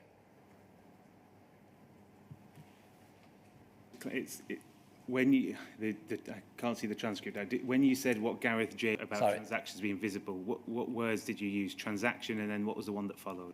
Chris Ojard, I think it's in the minutes of the board meeting. meeting. To clarify your evidence on what you said Gareth James said about transactions. So Gareth James, it is recorded in the minutes that Gareth James said to Chris Ojard, who reported it to the board, that because things are visible, it would be easy for him to do his work.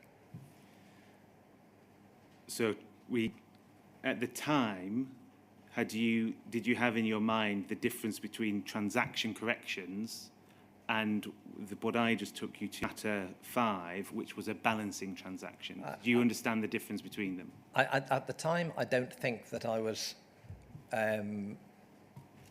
probably between them, but I still had a underlying belief that any change would be visible. So, based on this desktop report, I think, did you accept that it left a lot of unanswered? Yes. Why was this report not discussed at the board? So, the board meeting, well, it was never due to be discussed at the board. Sorry, Can you explain why that was? Because let me answer your question. So it wasn't ever due to be discussed at the board. It was due to be discussed at the Sparrow subcommittee meeting. And actually, that's the right piece of work. The Sparrow subcommittee had commissioned it. They'd done the terms of reference for it. They had been involved in it on the 9th of April and 30th of April meeting. And we, the board, had been told late May that it was going to subcommittee meeting. And when the email came out from Chris on the 4th, it also said it would be considered at the Sparrow subcommittee meeting. It wasn't due to be considered at the board. It would be a pointless thing to set up a Sparrow subcommittee, get them to be spending lots of time understanding it, and then for the document to be considered at the board. Well, the Sparrow subcommittee is the right place for it to be considered. Pausing there, the board had James in for an interim presentation on where Deloitte was, correct? Yes. The board at that point obviously thought that it was sufficiently serious or important to go over with Mr. James his report findings to date, correct? Yes. The subcommittee can consider the report, but the fact the subcommittee considers it doesn't stop the board also considering it as well, does it? But the subcommittee should consider it first, okay, in far more detail than the board would consider it. When we've discussed what your views were on the report, why was this never brought back to the board for a discussion of what's happened? So it should have been. I cannot tell you exactly. My view is that it should have been considered by the and then a summary of that should have been articulated to the board. I do not think that either of those things happened with hindsight. Well, was it not brought back to the board because the board didn't want to delve into the unanswered questions and know the answers? Absolutely not. The board, the NEDs, did the NEDs not want to get to the truth. Not once did they avoid a difficult conversation or an uncomfortable truth. There is no benefit for a NED in doing that I saw from any of the NEDs that did that. So, absolutely not. I cannot explain to you why it was not considered at the SSC, and I cannot explain to you why it was not. Because again, just looking here, we've had written advice, a Magic Circle partner go to the board and talk on that advice, a decision made to commission some work by Deloitte. A Deloitte partner comes to the board and talks about it. This is then sent to the board, and then it appears from your evidence that it just dropped off everyone's radar. Why didn't you ask any questions of this with even outside the board with Paula Vennells? So it was clear from both the SSC on the and also from the email that came with the report on the 4th of June both of them were very clear that this would be considered by the next meeting of the Sparrow Subcommittee. I 100% think that is the right place. Sparrow Subcommittee has got the chairman of the Audit Committee, a representative, the CEO and the General Counsel. So you have the 5 perfect people to do that. Two of those are accountants, you've got legal, IT skills and the rest of the board. So the Sparrow Subcommittee have got the expertise and the time to review, ideally not just the board summary, but Could we? so that Stopping is... you there, sorry, stopping you there, Mr. McCausland. The obligation, I'm calling it obligation because you said that it should have been considered at Sparrow Subcommittee meeting. Who bore the obligation to ensure that it was discussed? Tell me how it would work in practice. Who should have, in effect, insisted on a discussion? So the agenda for the subcommittee been created by Alice with help from Alwyn, right, as company secretary, would determine all agenda. There are action points from the previous subcommittee saying that the report would be considered at the next meeting of the Sparrow Subcommittee. So that's how it should have been on the agenda for the next meeting of the Sparrow Subcommittee. So there was a failure. I'll summarize it, then you then say whether you agree. As I see it, there's a failure in process in ensuring that it's not on the agenda for the next meeting. But then there's a collective failure of the 5 people at subcommittee, nonetheless, to ensure that they discuss it. Is that fair? That is fair. Fine. Thank you. So that actually was my next set of questions. So it's probably a good Well, I'm very sorry, Mr. Stevens. I thought that I wanted it clear while it was in my head. Yes, no, I'm always glad when you ask questions before me. On that basis, it's probably a good time for the break because I'm going to move on to a different topic. Fine. All right. What time shall we resume? 25 past, please, sir. Fine. Thank you.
So can you see and hear us?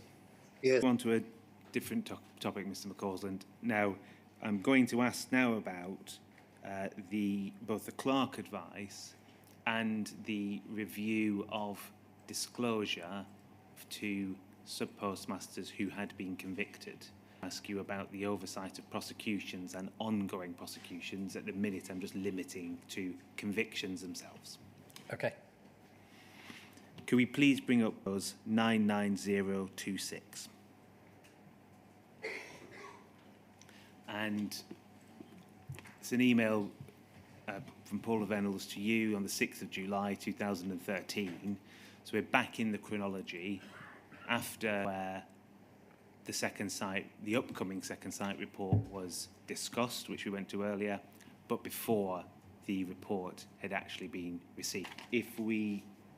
I don't need to go through all the summary. If we can turn the page, please, and go to the bottom of page 2. It says one of the main reputational and potentially financial risks arising from the review was to reopen past prosecutions based on the findings. James Arbuthnot was certainly focused on this. We had a stronger exchange on this point. It is not clear that any new evidence has emerged.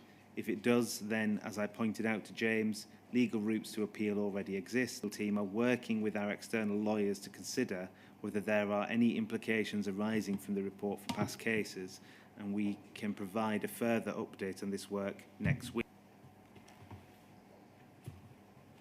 Do you remember when the issue of past prosecutions, as to use Ms. Vennells' words, being reopened? Do you remember when that was first drawn to your attention? At this stage. And what's that? Interested to know more. I mean, to be honest, at that stage, I knew very little about prosecutions. Didn't know much about civil versus criminal. We did our own prosecutions, and didn't really understand what it was in the second site review, which would lead to past prosecutions being reopened, and therefore, read it and went, interesting. That can come down, thank you. We're going to turn in a meeting on the 16th of July 2013, at which you were not present. You received the interim report on the 8th of July and read it at some point before that board meeting. Yes. Do you recall having a discussion with either a non-exec or a member of the about this issue of past prosecutions following receipt of that email, but before the 16th of July board meeting? I don't think that would have prompted it.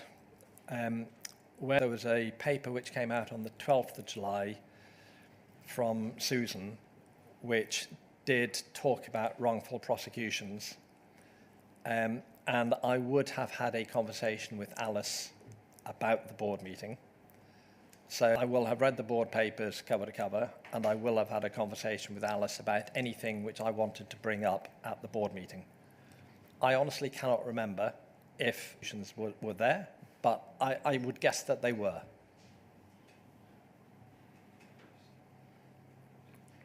Was this to that point in your career, a unique moment dealing with past prosecutions?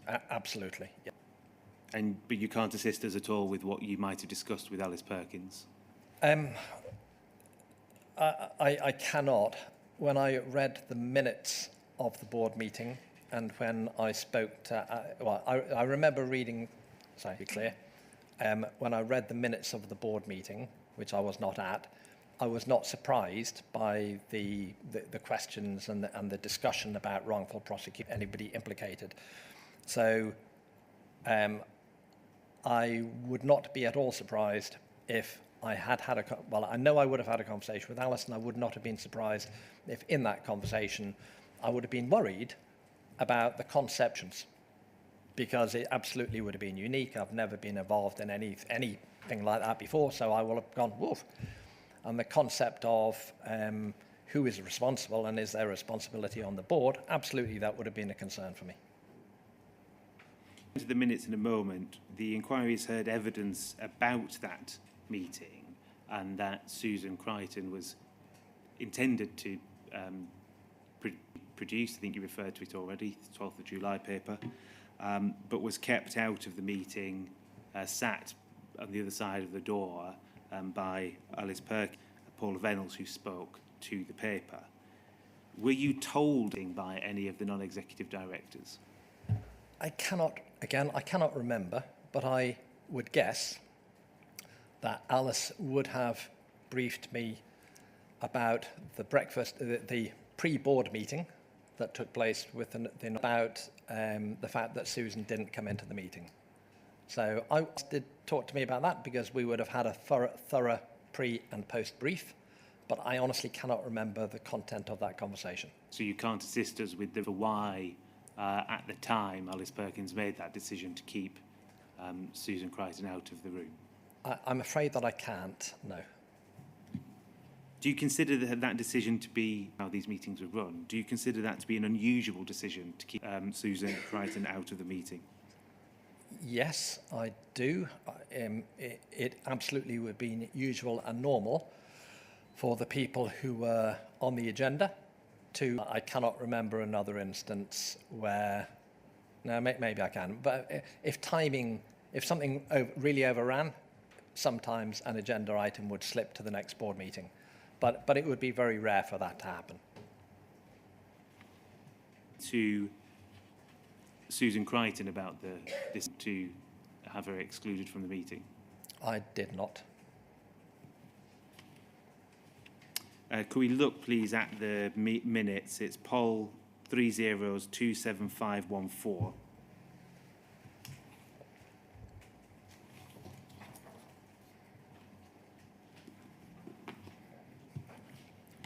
July 2013.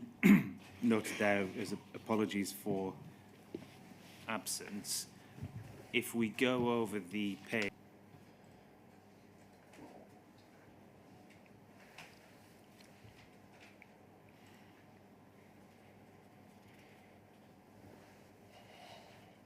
sorry, if we could go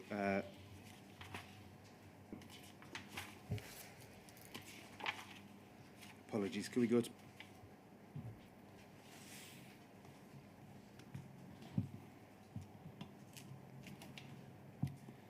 so the CEO explained that the Oversight report had been challenging. It had highlighted some positive things as well as improvement opportunities.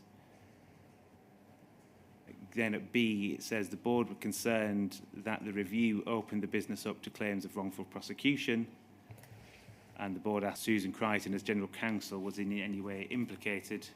An explanation is given there. Either before the meeting or shortly after it, were you given any information about the number of wrongful prosecutions that the legal team thought they may or may not have been? I'll rephrase the question. Yeah. Did anyone explain to you the extent of the risk, or in terms of the numbers that they were fearing there may be wrongful prosecutions for? Yes.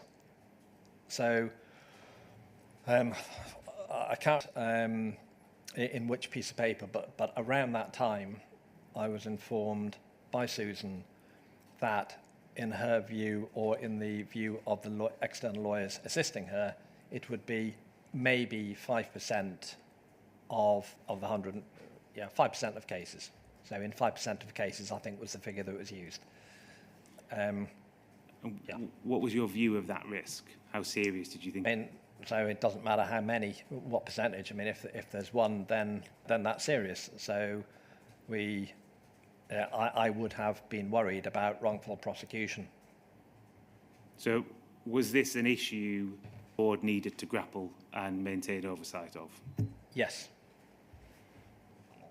And just to be clear, because at various points in the chronology we see there was no subcommittee created to look at the past prosecutions, was there? No. Was this considered to be a matter for the full board itself? Yes. At this stage, there was no Sparrow subcommittee. Down, just to cover one point before carrying on with this theme, it says C, the board expressed strong views that the business had not managed the second site review well and stressed the need for better management and cost control going forward. Is that something you'd discussed with Alice Perkins before the meeting? Sure if I did specifically, but I shared that view. The second site review had taken too long, was taking too long. Way in which the second site review had been sprung upon Paula talking about it in the margins of another meeting, and then a very short period of time before it was launched, and felt like it hadn't been a well-managed process. It felt like we, Post Office, were disconnected from what Second Sight were doing. That can come down, thank you. The day before this meeting, we now know that the Clark advice had been prepared, the 15th 2013 Clark advice. You've read that with the part of the documents that were provided to you by the inquiry, haven't you? I have. You say at paragraph 110 of your statement that you were unaware of the existence of Simon Clark's advice of 15th July 2013 prior disclosure pack provided by the inquiry in relation to my Rule 9 request. And elsewhere in your statement, paragraph 199, you say, I do not believe that I was told that the reason that we could no longer use Gareth Jenkins was because he had been discredited. Yes, correct on both counts. Look at your statement, please, at page 68, paragraph 181.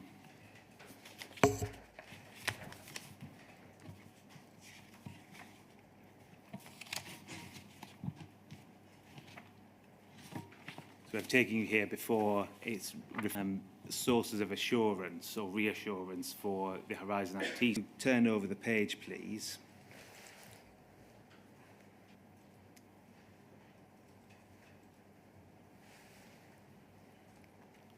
Continue a bit further down, please. Thank you. So on the screen, the third bullet point down says, by Fujitsu and their expert witness who would regularly give evidence in court under oath about Horizon's reliability, which resulted in convictions. You're referring to Gareth Jenkins? Yes, I did not know Gareth Jenkins' name for much of the time, but yes, I was aware that Fujitsu put up an expert witness who would defend the system. When did you become aware of that? I think probably around... when you say this time, sorry? Summer of 13. So the interim report comes out on the 8th of July. There's the 16th of July board meeting, and you think at some point in between there you have a conversation with Alice Perkins. Do you think it's around then or later? Yeah, I don't think it will have been with Alice Perkins, but it was around that time that learned that we could no longer use the expert witness who we had. I'm not sure that I was aware that his name was Gareth Jenkins, but that, and it wasn't specifically told. I mean, it was in a document that we needed a new expert witness. Okay. We may come to him, but let me clarify. You say it was in a document. Did anyone discuss with you the use of expert evidence? No, not that I can recall.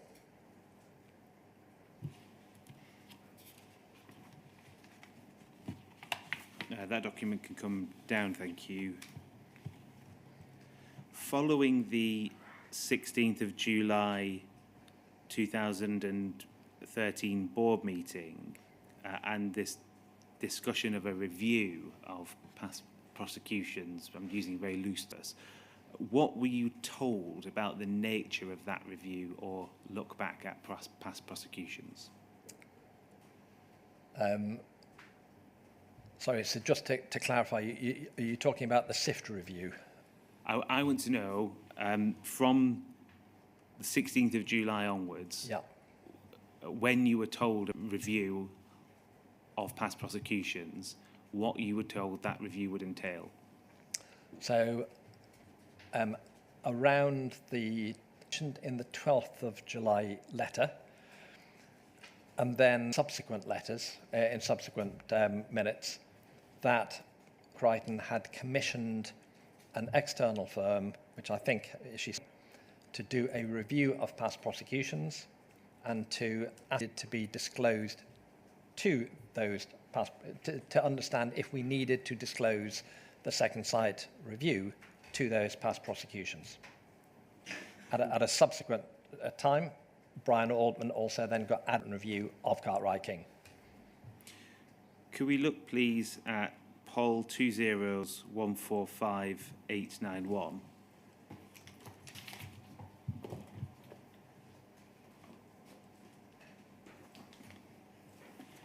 And could we turn to page 3, please, right at the bottom?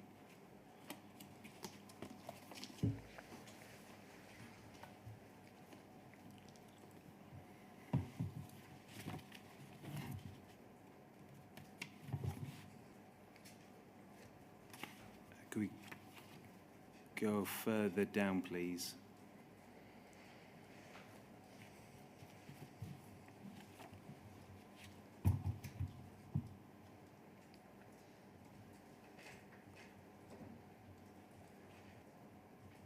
So if we scroll up, please.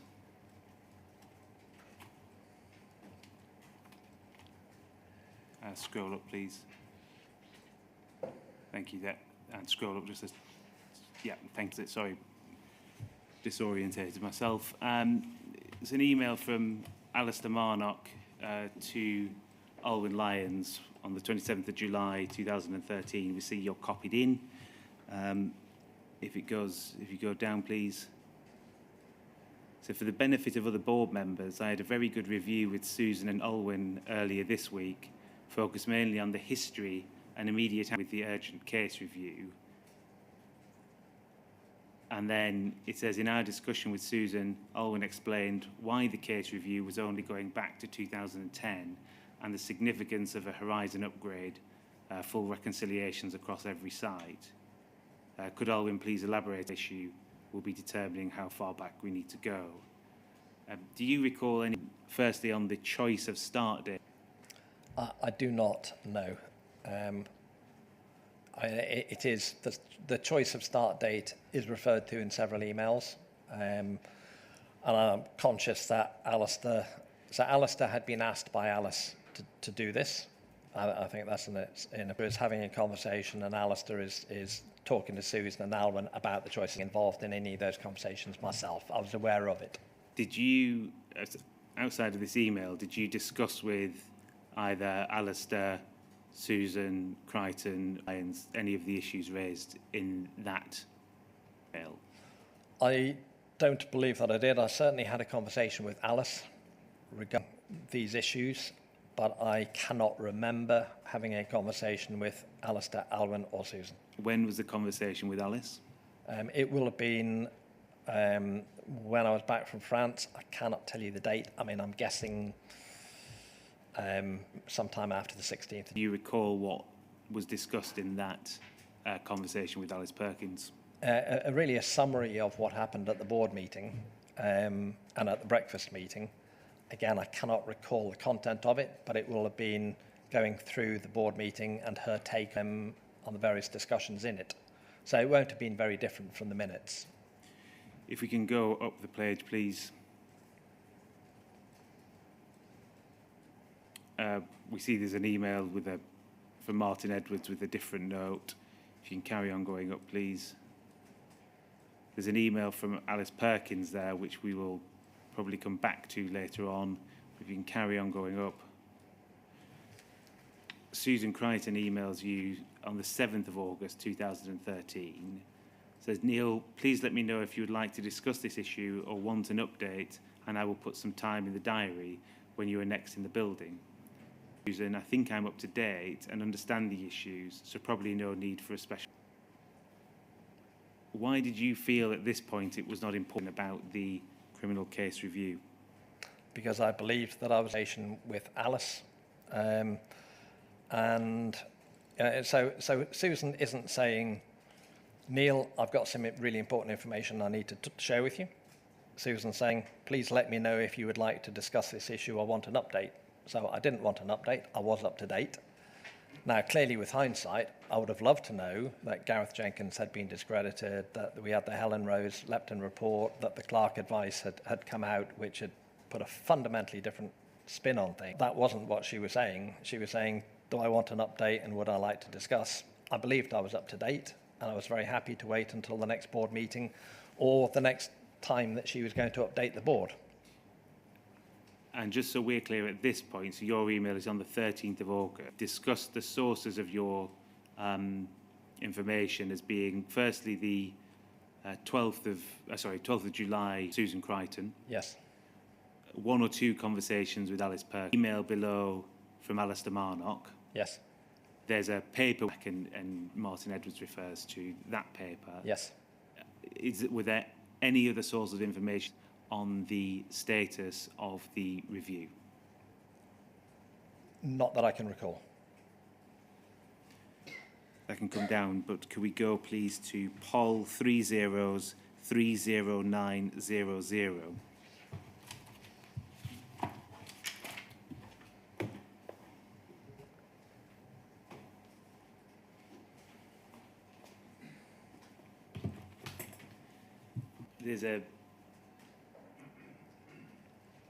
This is a meeting of the Audit, Risk and Compliance Subcommittee to be held on 11th February 2014, and we see these are the papers left. And if we turn to the second page, please. We see it's a prosecution policy paper. From me, it was signed off by Chris Oyard. Could you turn to page 4, please?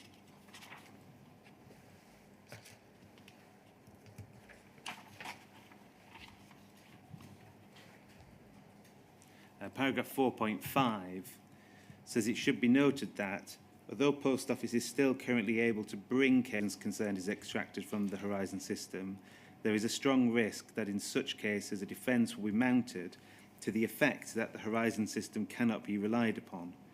We have been advised that in these cases there is a strong likelihood that such a defence will be successful, at least until such time as a new independent expert is identified and has familiarised himself with the system. It needs to take around 12 weeks and cost up to £200,000. Was that the document you were referring to earlier when you said that you learnt that the expert couldn't be used in future at an earlier point? I think I had learnt it at an earlier point. I can't quite remember, but I knew it already by that stage. This is saying, admittedly, it's in the context of whether prosecutions are pursued full, but it's saying at the moment there can't be a new independent expert, and that may cost up to 200. Did you ask in February 2014 or before why you couldn't use the expert who had provided evidence in past prosecutions? So at this, in time I did not ask, but my memory is that I had been told previously that the old Fujitsu expert had moved on, Okay, and therefore couldn't be there? used. Sorry, just so this is important, please. Who told you that? I cannot remember. I'm guessing, but my mind has it that somebody told me that the old Fujitsu expert had moved on, but told me in such a think, oh my God, he's been discredited. I thought he's retired somewhere else. We needed to find someone new. So your evidence is it was more of a practical matter. The old expert's gone. We need to find someone else. Yes. Absolutely no hint that the expert had been discredited. So that was 100% not known by me or the Neds. It's quite a significant point. Can you assist even with when it's likely that that was said? Was this at February 2014 or summer of 2013? Or in between, I should say. I'm pretty sure that I didn't know it when the second site interim report came out in the summer of 13, and I'm pretty sure that I did know it when this paper was reviewed. As to when it was between summer and February 14, it's somewhere in that period, but I honestly cannot tell you when it was. Very happy to turn to, we'll come to this later on in your evidence, there was a discussion on the future prosecutorial role of Post Office in November 2013. Yes. Could it have been around then? Absolutely. Yes. I mean, that was the precursor for this conversation. So the first meeting, the ARC in November, deliberately didn't make a decision. We needed more information, which came to this meeting of the ARC. So I would, if I didn't know about it in the November 13 ARC, because it would have been very relevant to that. But I have a feeling I didn't learn about it in the ARC. I have a feeling I learned about it in some different way. So you don't think it alerted in the ARC, audit risk and compliance meeting, you think it was probably before November 2000, at or before November 2013. What other way do you think you may have been told of that information? Through Susan or Paula or Leslie, probably at a board meeting. That's probably that's the most likely way. You say, we don't need to bring it up, page 71, paragraph 186 of your statement. It has subsequently become clear that I was not provided of Simon Clarke's appointment or the reports he provided. That is wholly unacceptable. However, I do not regard this as a lack of oversight on my part. I cannot have oversight of matters of which I have no knowledge. Can you assist us with what you would have done if you read the report when you were Senior Independent Director? So if I go back to the interim second sight report, I was, as I've said before, that we seemed to be finding some reasons for the unexplained losses. And that gave us something to do, frankly. So we got into the working party, the mediation scheme, the business support. We then reviewed past prosecutions, but we reviewed them in the context of, is there something in the second sight report which should be prosecutions? Had at that time, Gareth Jenkins is discredited as a witness and has been giving false evidence. The Helen Rose report and the Simon very clear report basically saying a serious risk of wrongful prosecution. Then I think we would have approached the subsequent period very differently. So we went into that subsequent period thinking that we needed to disclose information to a small number of options, and we were disclosing the second sight evidence. That's what we were told. So the reason for reviewing the past prosecutions was the second sight report. The real reason, as I understand it now, is that we had been using a tainted witness. We had a serious risk of wrongful prosecutions, and therefore, coupled with the Gareth Jenkins information, clearly they're linked, I think would have absolutely made us take a very different tack. It actually happened. What recollection do you have of how the board oversaw the review and conducted oversight of it from all? So we were, as the minutes from the July board meeting show, wrongful prosecution, and we were concerned about that in a number of different ways. We were concerned, clearly, the very fact that we're doing wrongful prosecution and the impact on those individuals. We were concerned from a company's point of view because that exposed us to financial risk.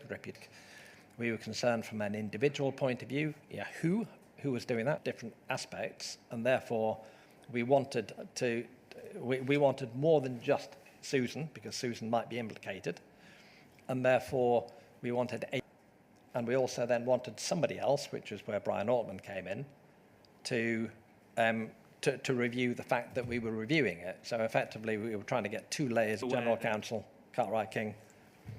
Were you aware that Cartwright King had been involved in conducting prosecutions for Post Office at the time when they were instructed? No. Wasn't. It wasn't. I was not aware of that. That link hadn't been made.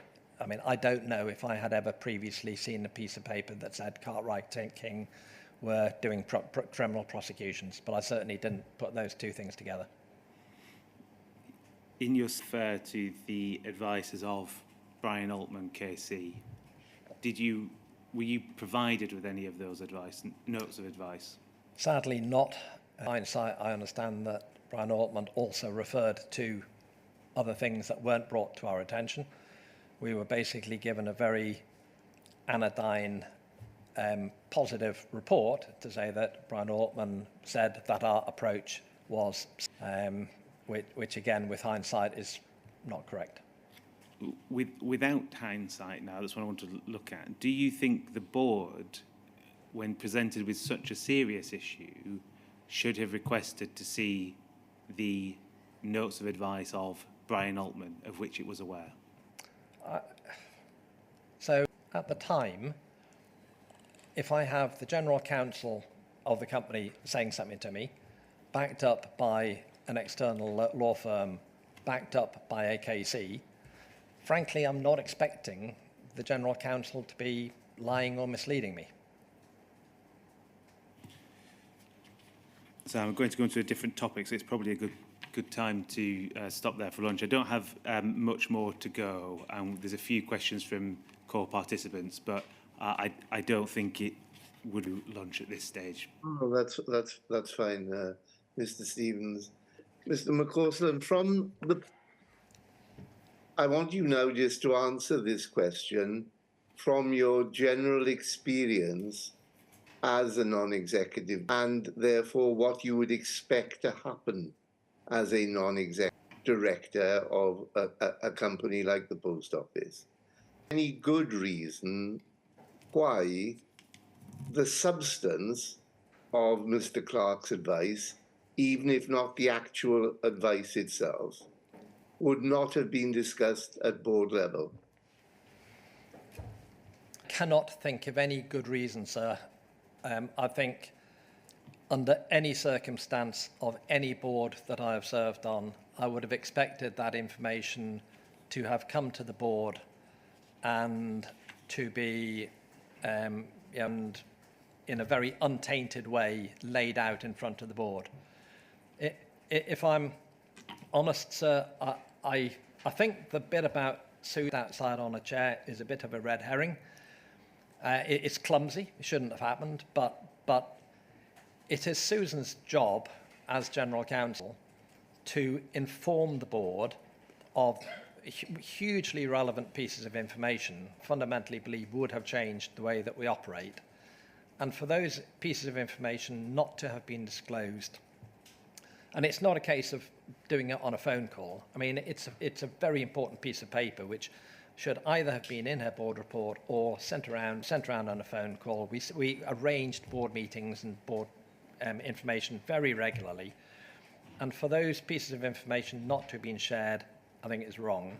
And subsequently, I don't think those pieces of paper, that information was shared. I don't think it went to the CCRC. I think it was airbrushed from history very consistently. I have absolutely no reason why that would be the case, which is acceptable. All right, thank you. 2:05, okay, Mr. Stevens? Yes, sir. Fine.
Can you see and hear us?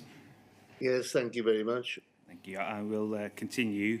Mr. McCausland, I've got a few more discrete, smaller topics to cover this afternoon, and I want to start with the resignation of Susan Crichton. We don't need to turn it up, but in your witness statement at paragraph 146, you say you aren't aware of the reasons as to why Susan Crichton resigned, correct? Correct. The inquiry sent you, or gave you this morning, 2 documents to your witness statement. I want to look at them now and explore them with you. You bring up Poll 2038168.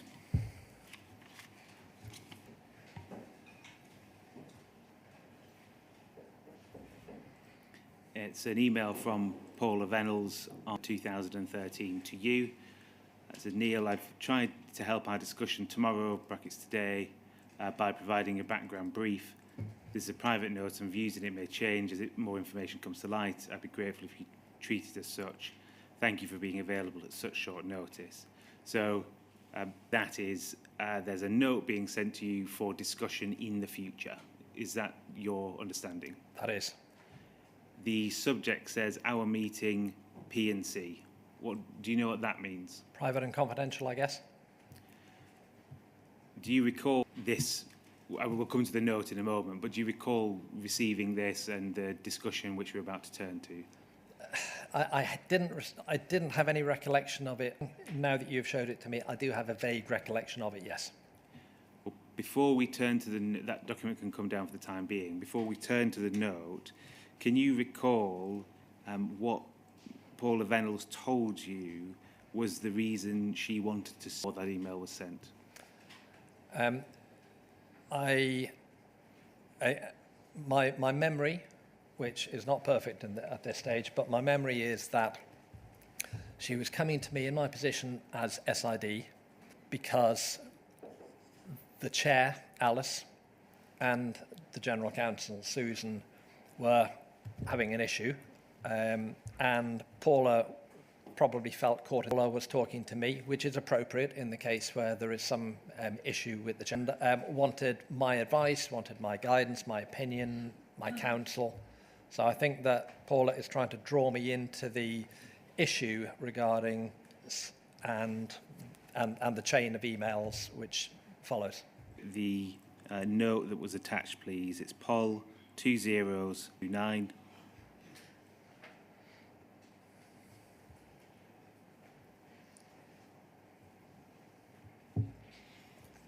See, it says file notes SC/PV, Susan Crichton and Paula Vennells, Friday 30/9. It's been established that should be the 30th of August rather than the. I'm not going to read all through this. Page 3 first.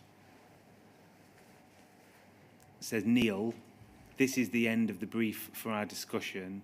There are more notes below as context if you have time, but not imperative. So that's just to coordinate where we are in the notes. So if you go back up, please. Thank you. If you go to page 1, thank you.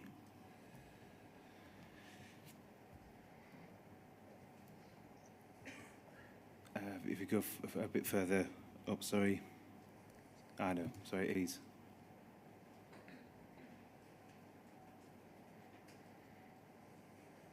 No, so, if you could go to page 1, please. I think we. Thank you. And then down slightly, please. Thank you. That's it. Thank you.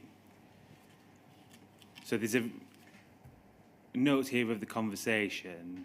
In the paragraph that says she again raised that Alice had made mistakes, it goes on to say, and I said that whilst I would be asking Alice about a couple of challenges Susan raised, brackets, Alice believing Donald and Biz, Department for Business Innovation and Skills, been a PO cover-up. Do you remember discussing that aspect of the note with Paula Vennells? I saw that this morning and was interested in it, but I do not have any recollection of that. If we go back to page 3, please.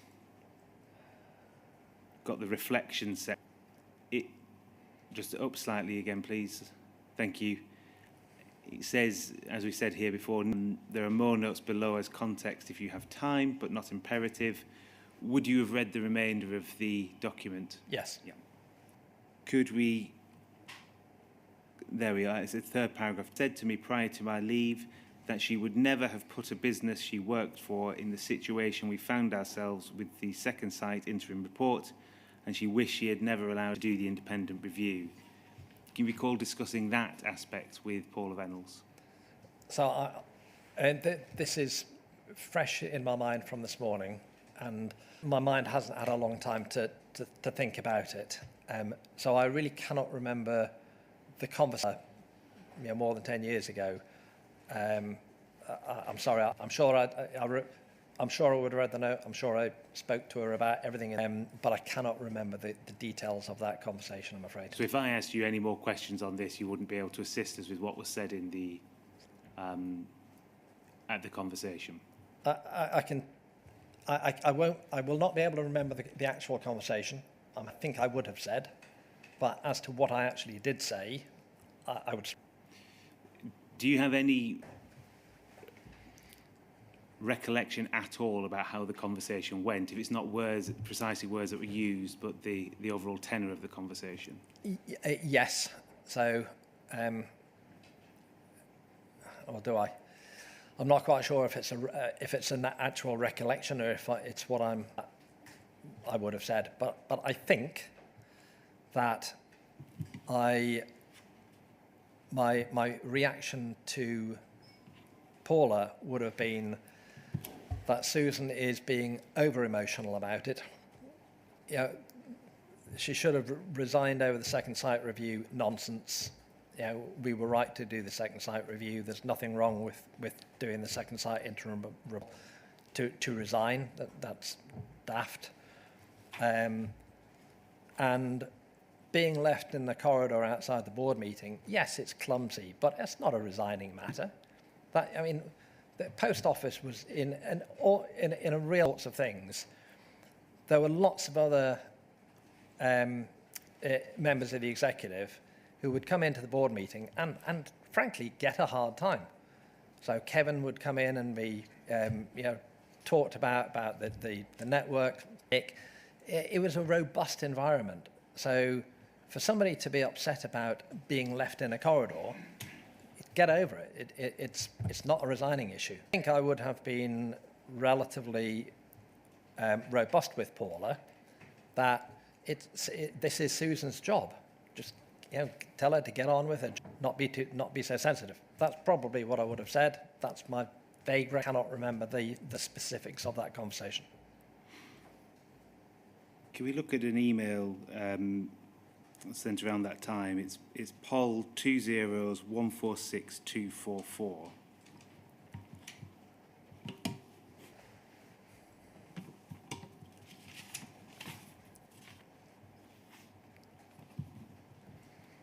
So the email I took you to earlier was on the 2nd of September 13 in the evening. This is an email from Paula Vennells to you on the 3rd of September in the morning. Neil, sorry to bombard you with emails, but this is useful. Ideally, you should this after my briefing note. I think indicates a way through. So this is also dealing with what you were discussing at that conversation. And if we look down, please, it's Hugh Flemington. He sort of sets it out. Please see comments below from both Simon Richardson and Andy Parsons regarding risks of LL review. That's the lessons learned review, isn't it? Yes. And just for context, the lessons learned review is the review the board asked to be carried out into how the handled within the business. Yes. As we see, we have an email there from Simon Richardson. And if we turn, please, to page 2 at the bottom. Got one from Andrew Parsons, also of Bond Dickinson. Would you have read these emails? Yes. Do you recall speaking about them with Paula Vennells? Vague. What is your vague recollection? So Alice had asked for a lessons learned review after the board meeting on the 16th, where the whole board were dissatisfied with the progress. Initially, was due to be done by Alistair as chairman of ARC.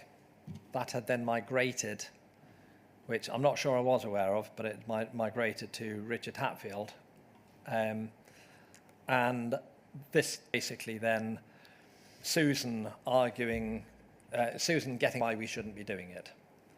So at the time, I think, and I remember being frustrated by the whole of the lessons learned review, because actually I wanted to do a lessons learned review. I don't think that the business had handled it well, and therefore you should understand it and learn from it. And we were being steered away from this lessons learned review. It was a bad thing and we would put ourselves at risk. And therefore I think that I would have accepted it, because it's quite strong legal advice saying from a business point of view we should not do that. But I do remember being very frustrated by the lessons learned. With hindsight, I see it very differently, and it feels like Susan is one of the reasons that she's so against that the lessons learned review is going to turn up some of the things that frankly should have come to the board and didn't. Pausing there, we've seen Belinda Crowe setting out lessons learned and how to deal with things like second sight review going forward. Yes. In your evidence then, you said you accepted it. Were you referring to the in these emails that you accepted this legal advice? Yes. So we know that there was a lessons learned review that was actually commissioned and finished by Belinda Crowe. Did this legal advice here change the scope of that review? Very, very much so, yes. So the original scope was going to be done by Alistair, Susan, then it went to Richard Hatfield, and then I think Susan, we all had a big review, but clearly Susan didn't hope that. And then after this legal advice, the scope changed and got downsized very significantly into a dull piece of work that then did come out from Belinda as the lessons learnt review. If we turn to page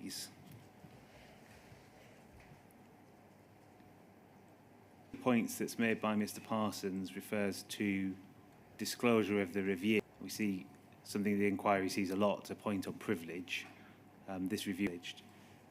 But then it says under criminal disclosure, should the review reveal any concerns about horizon or branch accounting processes, then sub may be obliged under criminal procedure rules to proactively pass this information to sub-postmasters involved in criminal prosecutions, brackets both ongoing and historic. In particular, recommendations for change could be interpreted as highlighting historic problems that would need. Are you saying you accepted that legal advice? So there is quite a lot of argument here. I think there are two documents there, aren't there? There's one. There are two different people. There's an email basically saying why we shouldn't do it and why we shouldn't do it. So I don't think that I would have gone into any of the individual lines in that much detail, but I would have read it and thought we're being told very clearly by two different external lawyers that it is a bad idea for the business to do this. I am not a lawyer, I have no legal experience, and to go against my general counsel backed up by two external lawyers, I would take their advice. So is it fair to it this way, that you, Alice Perkins, you and Alice Perkins wanted a larger review than Susan Crichton obtained this legal advice from Bond Dickinson. You felt that you needed to accept the advice from the lawyers, and that resulted in the narrowed in scope. Yes. Thank you. That document can come down. At the time, did you have any concerns as to Susan Crichton's motives for narrow the scope of the lessons learned review?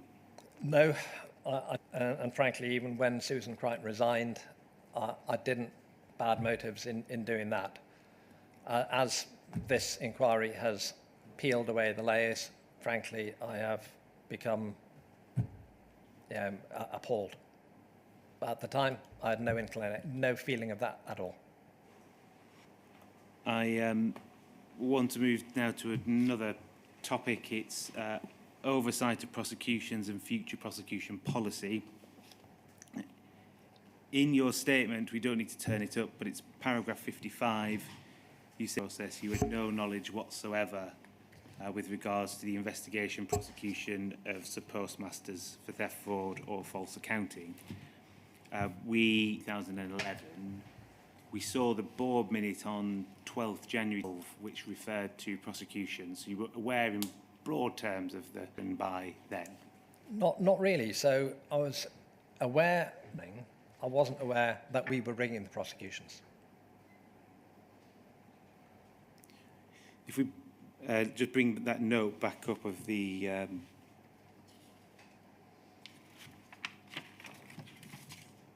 actually, no, we don't need. Your evidence is January, you were aware that prosecutions were happening. Yeah. But just explain what you mean by not that we were bringing them. So when November 13 report came out for the ARC explaining the prosecutorial functions, which you took me to earlier this morning, that explained that Brian Altman had done a review and that he, group and POL were virtually the only people to bring their own prosecutions. And to 11-12, I was aware that prosecutions were happening, but I assumed that they were happening through the CPS or the police. So itself bringing a prosecution, I just hadn't ever heard of that. I didn't know. So when I was reading about these prosecutions have happened, in any other world that I had lived in, there would be a team who would understand the issue, but then present evidence to the CPS, and they would bring the prosecution. So that's how I originally assumed it happened. You agree that if a company pursues prosecutions as Post Office did, that is an unusual type of operation for it to be involved with? Absolutely. That I'm not here pointing to what you were or weren't aware of, but in terms of what the board should be doing, would you accept that the board should have oversight of how those prosecutions are conducted? Yes. Do you think you should have... So it sounds like we have a fire alarm. May I have your attention? May I have your attention, please? Fire has been reported in the building. Yeah, so with a fire alarm, we may have to break for a moment. Please listen. Yes, by all means. I'll remain nearby, so to speak, when we're ready to resume. Yes, we won't remain nearby, sir, but we'll come back as soon as we can. Your attention, please.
Good afternoon, sir. Can you see and hear us? Yes, I can, thank you. Fortunately, a serious fire alarm, so we're back and I'll continue. Mr. McCausland, just before the fire alarm, if the conduct of criminal prosecutions was an unusual type of operation for a company, and you agreed, I then said, without exploring your actual knowledge of Post Office's role in prosecuting, would you accept that the board how those prosecutions were conducted? And your answer was yes. Just before that, in your evidence, said you weren't aware of Post Office's role as a prosecutor in January 2000. Later, who at Post Office, whose responsibility was it for directors like you of its role as a prosecutor? I think the prime responsibility was probably with Susan Crichton as GC, who ran that area, or before her, I think Mike Young ran the area, and probably Paula as the second. And what about the chair? Does the chair have any responsibility for the induction of non-executive directors? Yes, if the chair knew. And in terms of the systems of oversight, what I mean by that is what systems should be in place for overseeing, in this case, prosecutions. Who at the board was responsible that a system of oversight for prosecution was in place? From an executive point of view, Paula had the prime responsibility for that. She ran the company. Would it be a case of Paula Vennells had the responsibility of informing the board of the operation, namely prosecutions, and then the board would come to its own view of what was appropriate oversight of the executive in those circumstances? Yes. Oversee prosecutions and report whilst you were there, but your answer to that will be you weren't aware of the prosecutions. Is that fair? I certainly wasn't aware that, as I say, that it was just I'd never think. Were you aware that Post Office, and again, this is in January 2012, were you aware that Post Office had its own investigation department? Nobody had explicitly said that, but I had assumed that was the case. Yes. So certainly other companies I had worked with would, and I had assumed that there was an investigation team in Post Office. I'm not sure that I ever knew who it was or where it was, but yes, I would have assumed. Do you recall whether the board conducted oversight of the conduct of the Post Office investigation team between you joining as a senior independent director report? I cannot remember that we did. No. Why do you think that was? I think probably just because of the weight of other things, and it just past prosecutions were not that big a feature for us. To pause it there, I'm talking about ongoing prosecutions at this point, so not things that have happened in the past, prosecutions that Post Office will pursue in future. Okay, so prosecutions were not as big a focus for us as they should have been, or as with hindsight I would like them to. Focus was very much on trying to understand the integrity of Horizon. That was the thing that I was hearing from Alice Laura Buthnut was talking to us about. That's what Second Sight Review is about, is really trying to understand the integrity of Horizon. Conduct of prosecutions, past or present, as big a feature. And I don't think that we were aware that there was as big a problem as clearly that there was. There was a lack of awareness coupled by the weight of other things, separation, costs, people, culture, revenue. Yeah, it was a very, very busy board, and Horizon absolutely bubbled. Integrity of Horizon bubbled up as something that the board needed to spend time on. The prosecution function didn't bubble up in the same way. Last question I have on this, and it may be it's a very similar answer, but we've heard evidence, or the inquiry's heard evidence as lawyer, or at least one lawyers from Royal Mail Group transferred into Post Office Limited, including a criminal lawyer called John L. Singh. And so there's effectively a transfer of the criminal part of the criminal law team as part of separation. When you were dealing with separation and separation issues, were you at all involved with looking at overseeing new parts of the business that had come into the law team? No, I did have some involvement in the separation to be where there was conflict between Post Office and Royal Mail Group.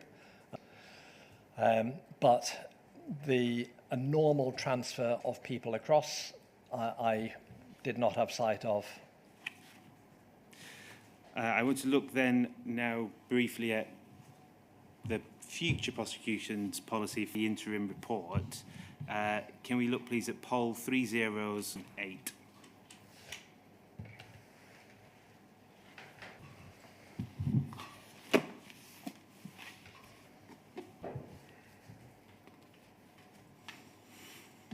So we see Audit Risk Compliance Subcommittee held on your present, second on the line there, and further down we see both Paula Vennells and Chris Oyard. If we turn please to page 3, and to the bottom of that page, Chris Oyard updated the committee on the approach to prosecutions brought by the Post Office, and see it introduces a paper on the prosecutorial role going forward. Was that the first time in your career that you'd been involved in decisions as to a future policy of prosecution? Can we turn the page please to page 4, paragraph C? Chris Ojar explained that one of the issues was the perception that sub-postmasters had of the Post Office bringing prosecutions of false accounting rather than theft. The committee asked whether the business would still be able to recover branch losses through the civil. Ojar explained that this would still be open to the business, but it may be slower and not recover as much. Now, pausing there, to what extent at this stage were the committee seeing that prosecutions was a method of obtaining or recovering money from sub-postmasters? So at this meeting, we were not being asked to make a decision. It was very much a questioning session, particularly the 3 members of the ARC, Alistair the chair, Tim and myself, were trying to understand how we did it. And so there were lots of questions. And certainly one of those questions was about recovery. One of them was about, the 2 main areas were about recovery and deterrence. But there were a lot of questions just about how does it work? What are the sums of money? And there weren't as many answers as we wanted, which was why we asked for a far more detailed piece of work, which subsequently came to the February ARC. You mentioned deterrence, and as we see in the last line, it says the committee supported this, but was nervous about executions, as in their view, this acted as a deterrent. Why was it thought necessary to have a deterrent in the form of Post Office doing its own prosecutions? It wasn't. So it was felt necessary to have a deterrent, but not necessarily for Post Office to bring its own, i.e.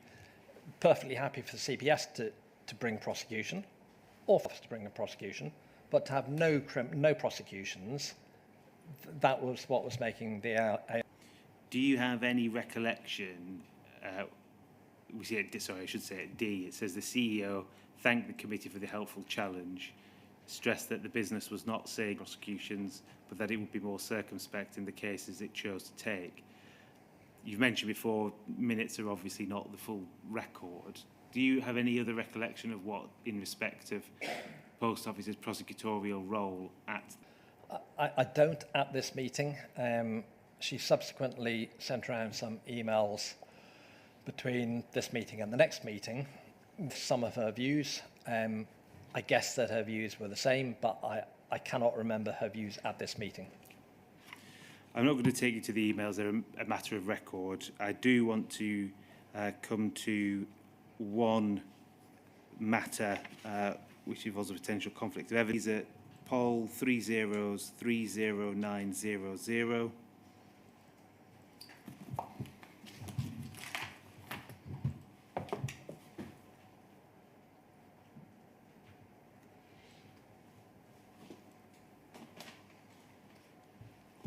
We've been to this document already, and we'll see at page 2. It's the report by Chris Oyard. Could we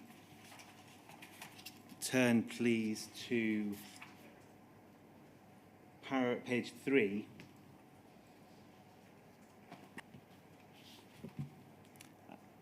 And if we could just go down to options considered, please.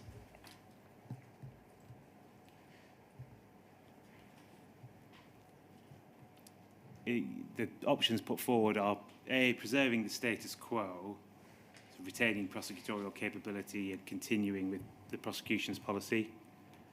Prosecution's policy more focused on more egregious misconduct.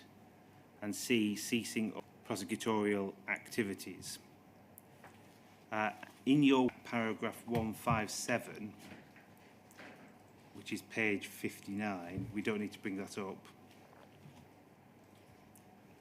You say that my recollection, myself, Alice Perkins and Susanna Story were largely in support of option 3. Executive largely favour option 2. And that still accords with your recollection. Yep. And why did you favour option 2? Sorry, option 3.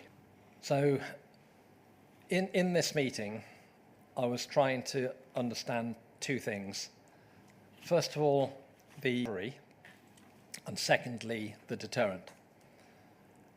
And if we look at the recovery, so there was a chain of emails before this where I was questioning Chris on the amounts. And if I could ask you just to scroll up a little bit. Yes. to 3, just there is fine. I told Chris to say, help me understand these figures a bit more. And it became apparent that in criminal prosecutions, forgive me if I get those numbers slightly wrong, criminal prosecutions, we had losses of 1.6 million and we recovered 740. However, it had cost us £500,000 to do so because we employers, and each recovery cost about £7,500. So net, we were recovering 200,000 from 1.6.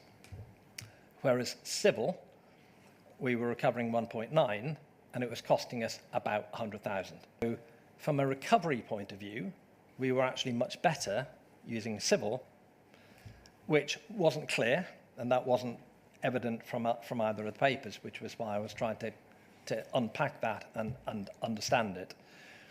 And I was to actually unpack civil, because all of his paper and all of the ARC policy was about criminal, and civil was dealt with very separately. So I'm saying, should we not be looking at civil as well? Because that civil seems to be working much better than criminal. Separately, we were looking at a deterrent, and I think that everybody in the ARC felt that there should be some deterrent, i.e. we shouldn't just stop all prosecution. But I don't remember any of the NEDs saying that we should be doing ourselves. All of the NEDs from memory, this is a long time ago, but all of the NEDs from memory thought that it was weird that POL was bringing its own prosecution. And therefore, we were coming to this from an instinctive point of view to say, yes, we should continue to do prosecutions. Ideally, those are problems. And civil is actually better than criminal from a recovery point of view. Understand the two things are separate.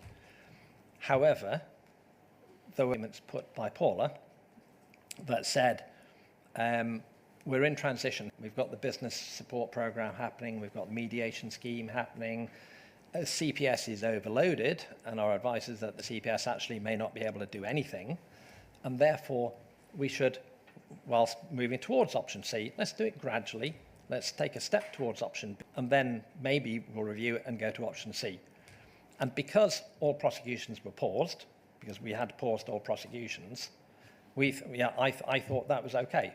And I think the NED's instinct was option C is better, because need to have an army of criminal lawyers ourselves, do the investigation, and then hand it over to the CPS. As CPS would prosecute some, the worst. As a stepping stone, happy with option B, because frankly, it wasn't going to make much difference because we weren't doing any prosecutions anyway. That document can come down, thank you. Alice said in her evidence that she recalled you being in favour of option 2. I assume you take it that your position on that is she's mistaken. Well, I ended up in option 2.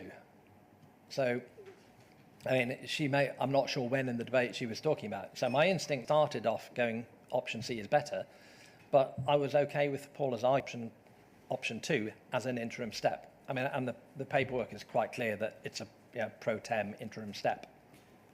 As part of this conversation, this debate, did Chris Ojar say anything about the future costs of bringing prosecutions, namely the cost of...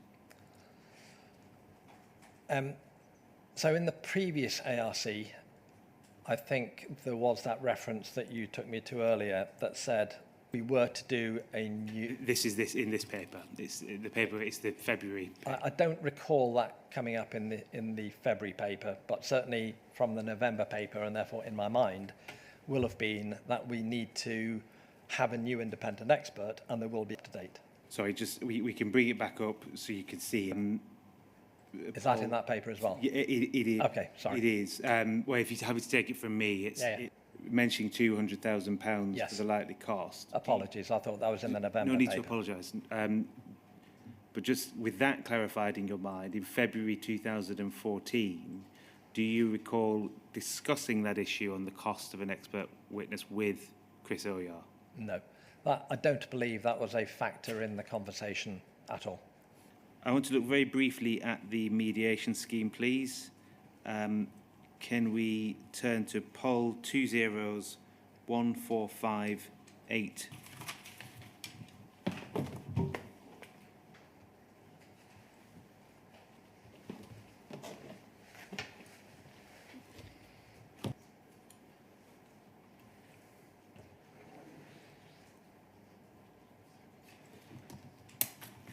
So we went to this,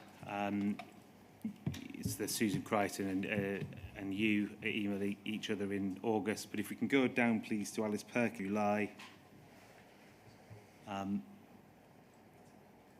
It says first, well, the point she makes is first, while it is clear that we are committed to using 7 cases which are already in the frame for their review, it is extremely important that we cap their involvement at that.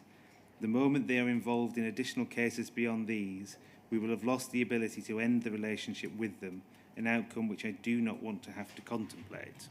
You discuss that issue with Alice Perkins in July or August of 2013? I cannot remember specifically discussing that aspect with her. Were the board or the NEDs at this point looking for G to have Second Sight removed from limited in the cases going forward? I think the board had different views on the involvement of Second Sight. I didn't believe that we could get rid of Second Sight. Actually, I think there was a shared concern about the resource of Second Sight. So Second Sight at this stage were going to work with the working party for each of the cases going into mediation. We didn't know how many that would be. And we were going to continue their own report on the thematics that they'd started from the interim. So for 2 people, that was an unbelievable amount of work. They'd already taken a year, which was a lot longer than had been expected. And therefore, the amount of work that Second Sight did absolutely was probably a shame. I think Alice probably felt more strongly that she would like the ability to end the relationship, as she says. I don't think that was a shared board view. And in fact, if you come to some of the later conversations in the summer of next year, again, it's clear that it wasn't. The board did not have one view on that. There were so with Alice Perkins, who it's the use of second sight going forward. Do you recall any other board members who shared her? I don't. She was working more closely with Second Sight than any of the others at that stage. So when the Sparrow subcommittee came into existence, Richard and Alice at work with her, and I think actually they probably came over more to her point of view. But I don't remember any of the others sharing her view. Did you have any concern as to Alice Perkins losing her independence in respect of Second Sight by being involved more in the being more involved with them? I didn't. Alice was, she had bags of integrity. So I never doubted her integrity or her honesty or her straightforwardness or her desire to do the right thing. Could we look, please, at poll 20011325?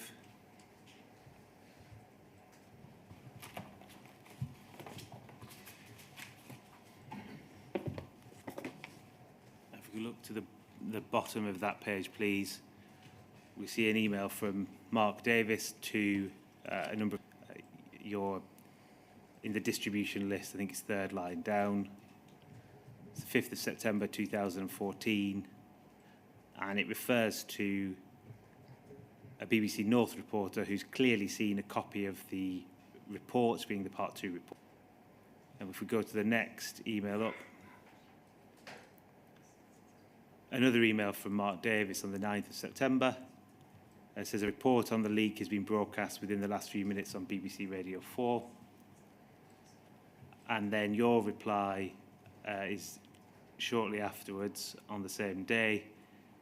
As you run this through, I wonder if you could also see if there is any way that we could use this leak, brackets, seriously reputation, etc., to stop, alter the process that we are involved in.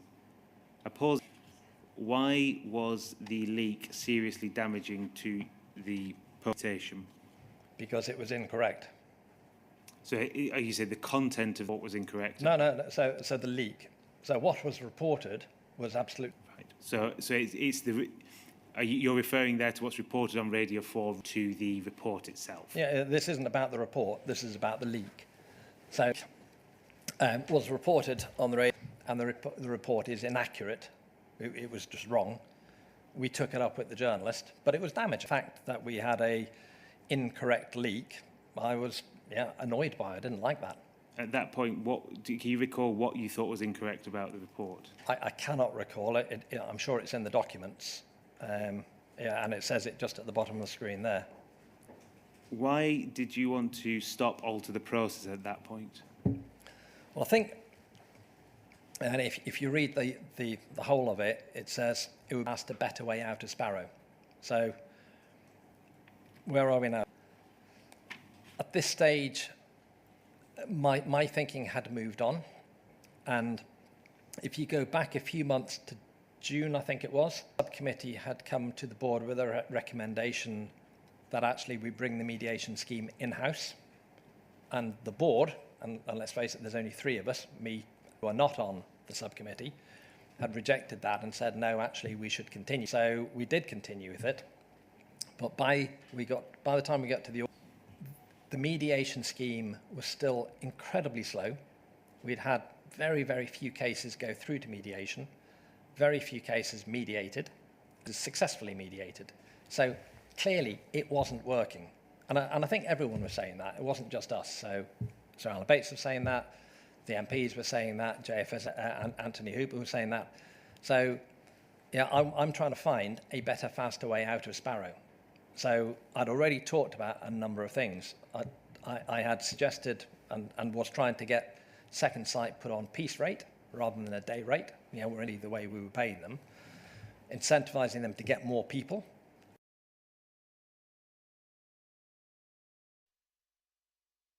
Is daft.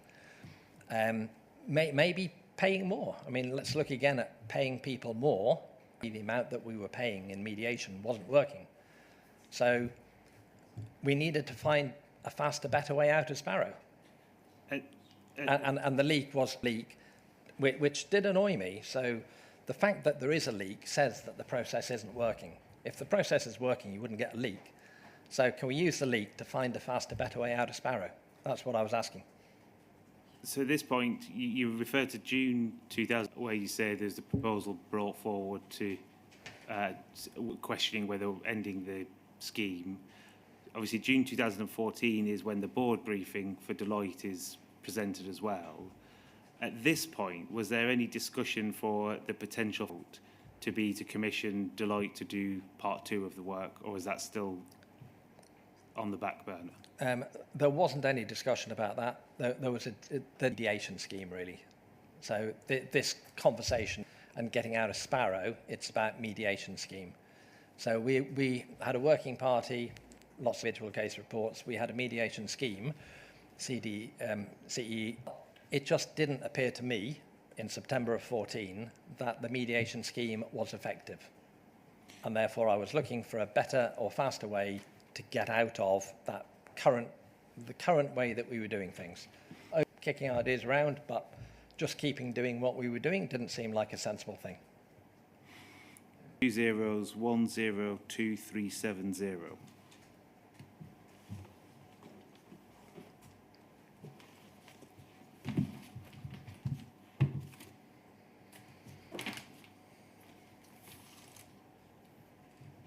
So the email that went Lions on the 10th of March to you and others on the board, and it's effectively setting out what had happened that day from Jane McLeod and Mark Davis, and that was the day on which the working group was terminated.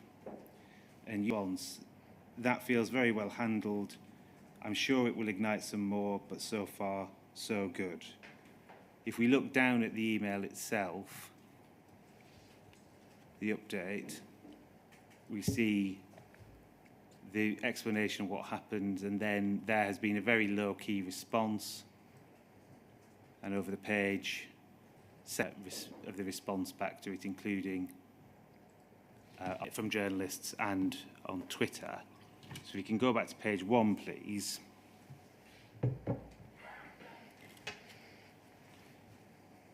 And further up, please. Thank you. When you say, I'm sure it will ignite some more, but so far, so good, are you there referring to what ignites some more? You're referring to press reaction? Yes. You don't need to bring it up, but it's page 67, paragraph 178. You respond to a question on the use of the... And you say the closure of the working group was a sensitive issue and needed to be handled carefully and effectively so that the postmasters did not disengage from the mediation scheme. For me to give praise to members of Post Office who had executed a task well, to say thank you. Were you relating Jane McLeod and Mark because you thought they had done a good pressure off Post Office to reverse the decision? To reverse the decision that we had made to terminate the working party? Not at all. So, of the people involved in this, Sir Alan Bates, certainly JFSA, MPs, Lord Arbuthnot, cases should go to mediation. So, for some months, we had been told, the Post Office had been told, all cases should go to mediation. Opposing there, they weren't saying go to mediation and the working group as the independent oversight should be discharged, were they? So the working group had if auction, there's no purpose for the working group. So we still fund a dependent report, which would go along with the case review, but the working group had ended up being a weird... Post Office were saying yes or no, JFSA were saying yes or no, Sir Anthony Hooper was sometimes making a casting vote, and people were arguing about should something go into the mediation scheme or not, which is just a waste of time and energy. So you're much better off just binning the work cases into mediation. So, and I don't think, I mean, I don't know why anybody would want to reverse that decision. The Post Office had been asked to do that for some months beforehand by pretty much all the people involved. It's right, isn't it, that the Post Office had also been asked to mediate cases in which there was a criminal conviction, Yes, and Post Office's decision was not to do so? yes. And do you not think the working group had a role overseeing those cases where there was a conviction that had entered into the mediation scheme? I'm not sure that I see the link. So the Post Office was under the impression, and we were advised, that the mediation process is not appropriate for a criminal conviction, and only can actually overturn that. So whilst we would go through the collecting of evidence and the case review, putting it into a mediation scheme wasn't advised to be a sensible thing, because it needed to go back to the Court of Appeal in order to have a mediation process, even under CEDR, has got absolutely no authority to change a criminal conviction. I want to briefly look at two very discrete topics in respect of shareholder executive, role of the shareholder executive non-executive director. Could we bring up, please, poll 30-21507?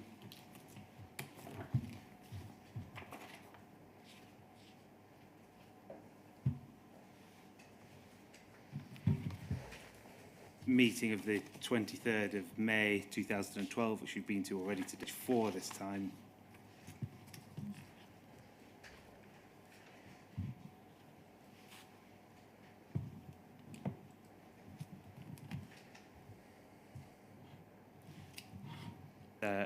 Note of Susanna's story outlining the reasons for representation of the shareholder executive on the board. And the last part, she says, she clarified that she papers with her colleagues in shareholder executive. If anyone from Post Office had asked her not to share her papers with her shareholder executive colleagues. I'm not aware if anyone had asked her not to. I do recall that there was a difference between Susanna Story and Richard Callard's time, in that, and I might have this slightly wrong, but Richard did share and had a fully integrated function as being in checks and also being a non-executive director.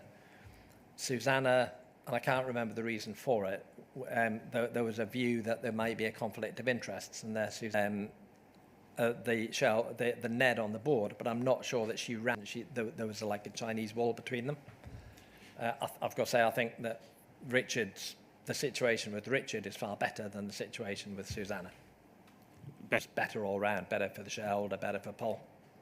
So you don't know this, where it says she clarified she would not be sharing the board papers. You got assist us with where that came from, why she thought she didn't need to share her board papers with colleagues at Shecs. I'm guessing it's something with Alice, and I'm guessing it's coming from Alice. On the board to a shareholder executive, non-executive director being appointed. I do recall an early conversation had some nervousness about it. Do you remember what she said about her nervousness? I honestly cannot remember. So in my life, I have always got a shareholder on the board, and I always find it useful to have a shareholder on it. So every other board that I've sat on there. And I find it really useful for the shareholder to be there. Every now and again, there's a conflict of interests and somebody recuses themselves, but that's very, very rare. 99 times out of 100, it's helpful to have the shareholder representative on the board. Having that conversation with Alice, where I think Alice was okay with it.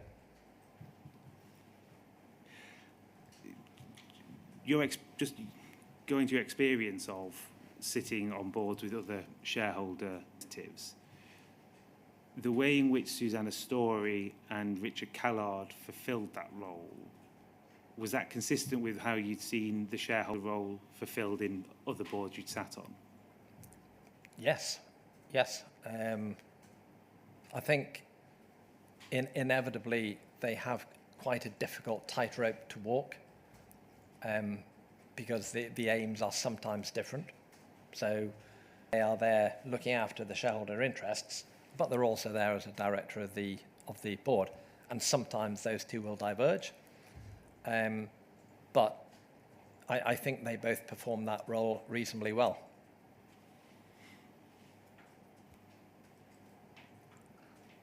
I want to look at another matter, shareholder executive issue.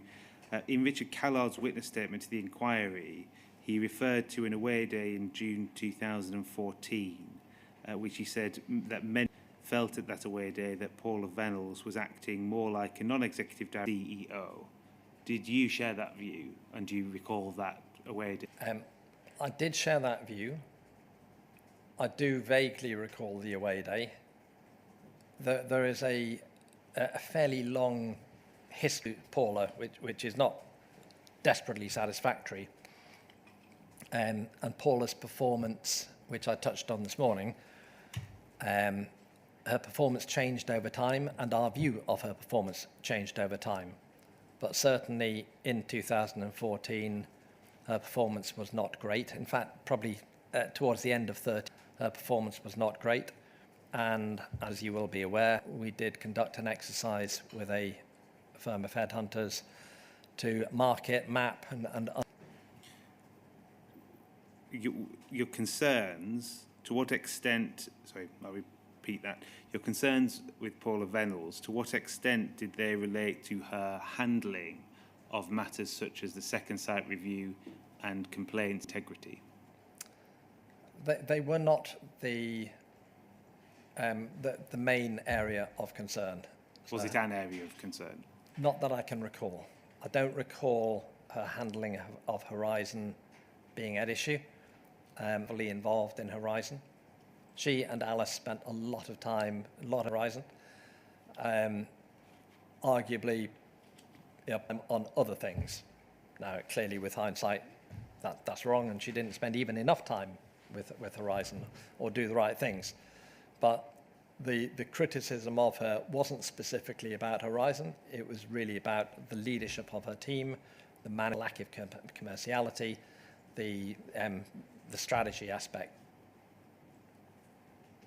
I want to briefly way ahead in the chronology. In fact, it's after the Horizon Issues trial, and it's communications you had with Paula Vennells in 2000. Please, can we bring up PVEN 50362?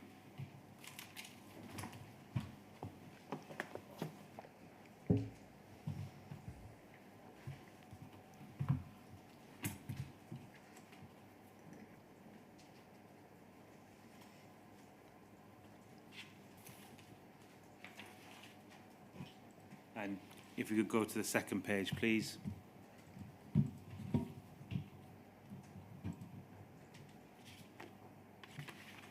You see, these are messages provided by Paula Vennells. They're marked as being from you, an exchange with you on the 3rd of March.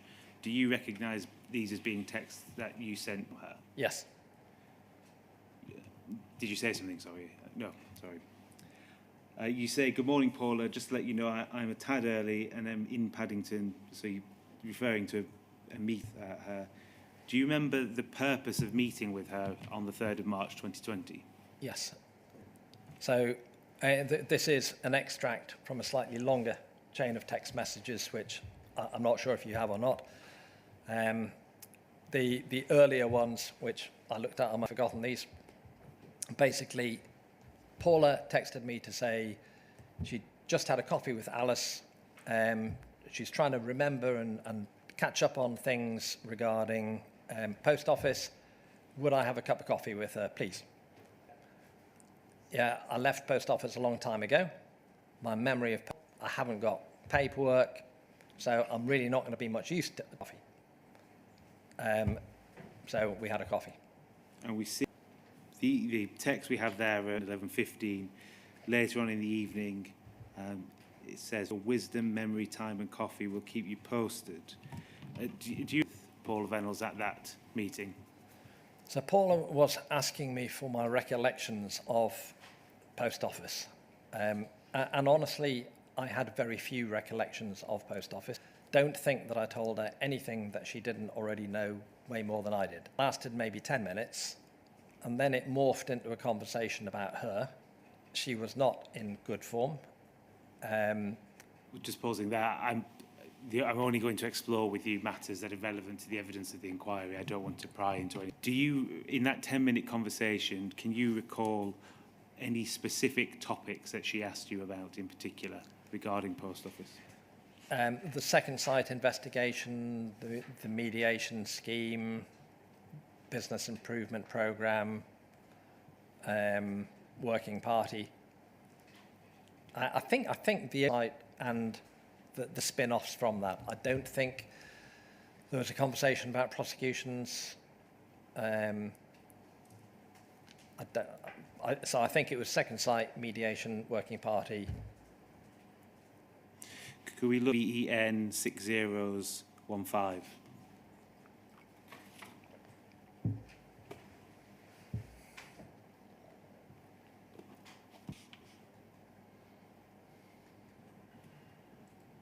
Go to the bottom of that page, please. We've got an email about a week later, on the 15th of March. Hide with the email address. All very well here, thank you. I had looked before and found nothing. I just seemed to have neglected to throw out. There may be of some small use, if only to jog your memory of the players involved. What request were you responding to here? If I had any paperwork regarding, say, the things that she had been asking about, second site, mediation scheme, working party. Thank you, that can come down. I have two final broad questions on reflections. We've gone in the board oversight of IT and prosecutions from 2012 to, onwards really. To what extent do you think the board would have been assisted if it had a non-executive director with expertise in IT? I think that it would have been very useful to have somebody with IT, and I also think it would have been very useful for us to have, arguably more useful, for us to have somebody with legal experience on the board. A lot of my peers, colleagues, say that they thought the board, or agree that the board wasn't curious. I personally don't agree with that. So if I think about the board was very curious. It was quite combative, it was quite challenging.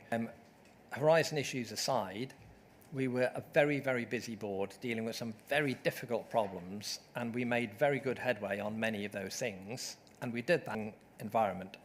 So the whole environment was quite challenging. I think partly because nobody on the board had good IT or good legal skills, and I'll perfectly happily admit I don't have good IT and good legal skills. I think the level of challenge probably wasn't good enough. But to me, the much bigger issue is that the flow of information which came to the board was flawed, and there were pieces of information which were just missing and totally airbrushed. And there were other pieces of information which were massaged in a way that we didn't pick up on. The absence of IT and legal expertise, I say that in particular for non-execs, was that something you considered at the time as being something that was absent?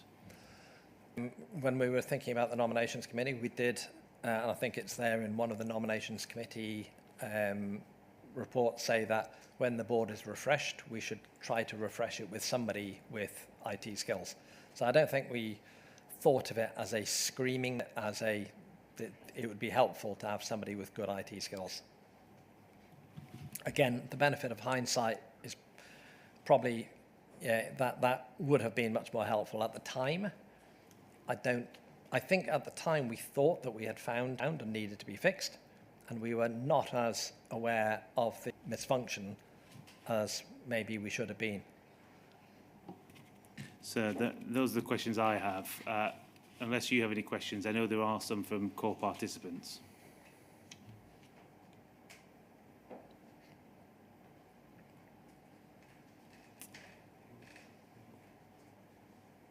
think it's 10, is it 10 minutes? 50. Sorry, so I'm just taking time. But, oh. So you're on mute, sir, sorry. Take a break and try to resolve I think I've been unmuted, but for the last 30 seconds to a minute, I've heard everything, but I've lost the video, if you see what I mean. I see. So yeah, if we take 10 minutes, and then that can be put right. of course, yes. We can hear you now, so sorry if I was speaking over you and not noticing. No. I wasn't able to unmute myself, but I had some remote, now like some remote assistance to resume looking at you all. Thank you. So we'll arrange that. So if we come back at, should we say 5 to, sir? Mm-hmm. Thank you.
So this is usually a formality, but hopefully it was this time.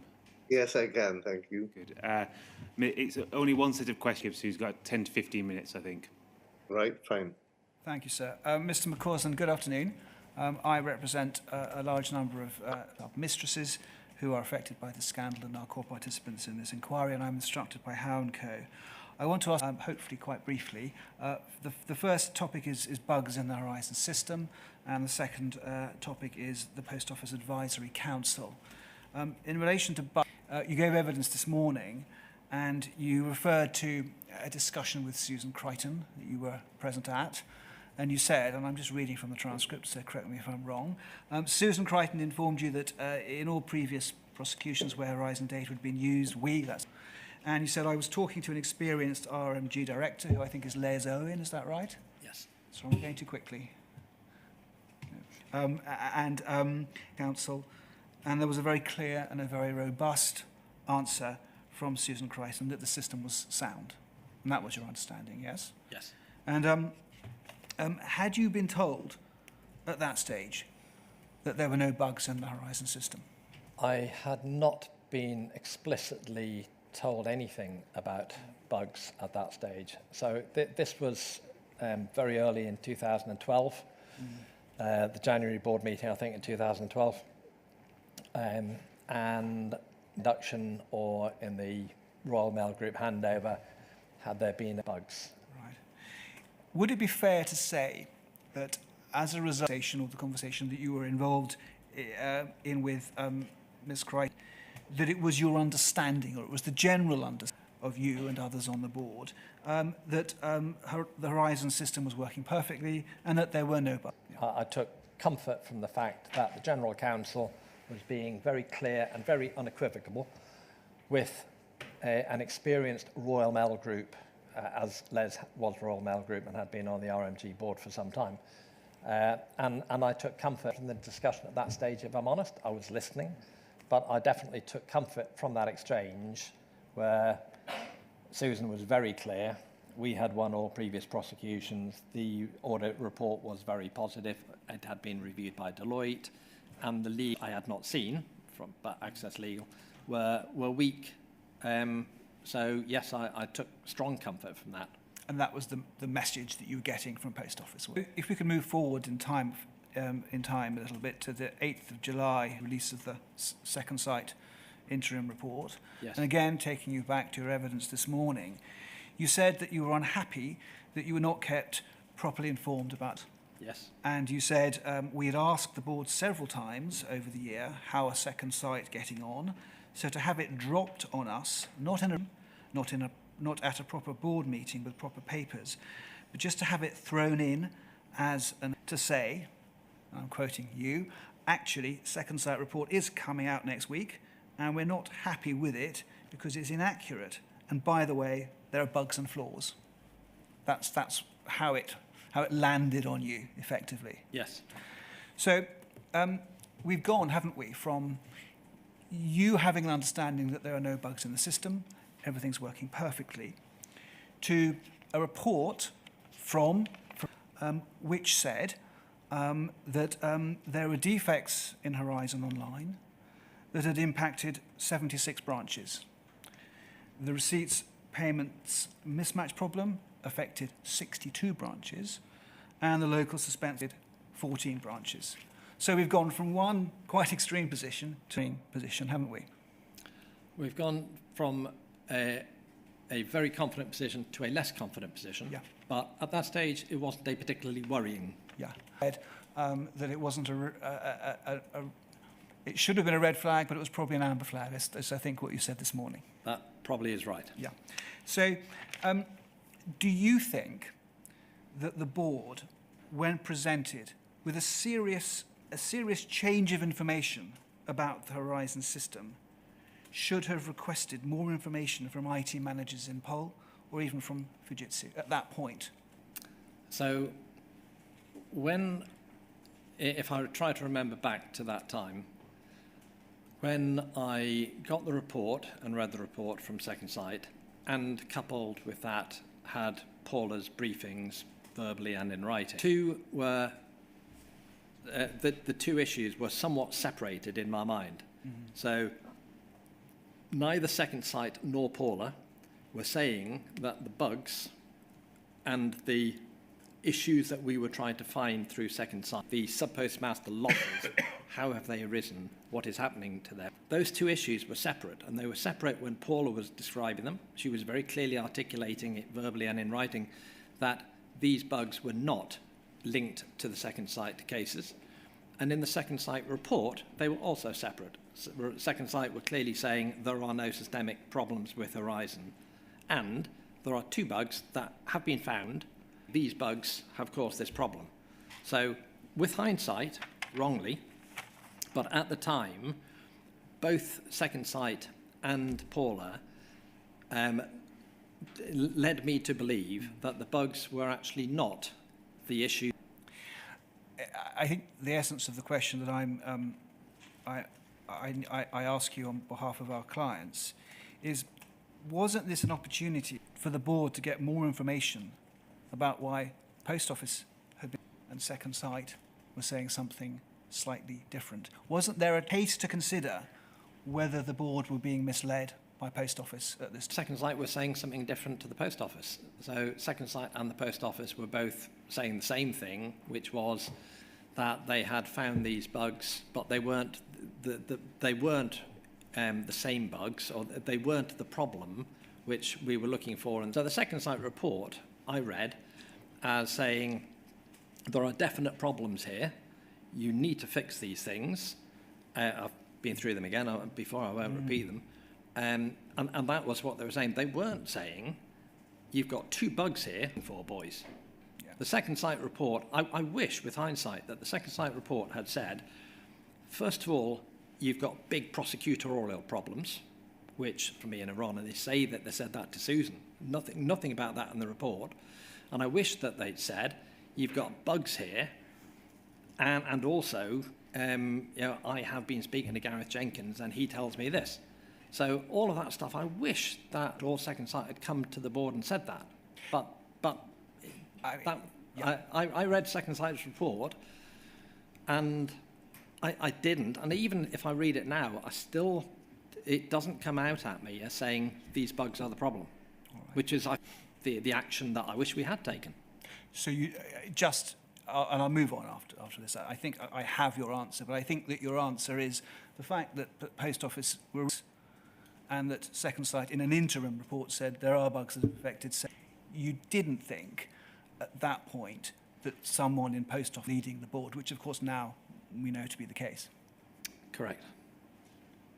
I'll move on, and I'm going to ask you about paragraph 34 of your statement, and if we could just maybe call that up. It's WITN 100290100, and it's being load on the screen.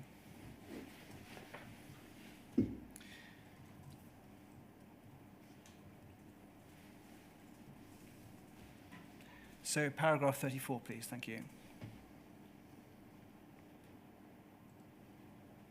And this is, we can't see paragraph 33, but the headline is Post Office Advisory Council, POA. And what you say at the bottom, we can see about 8 lines down, I was a member of this committee.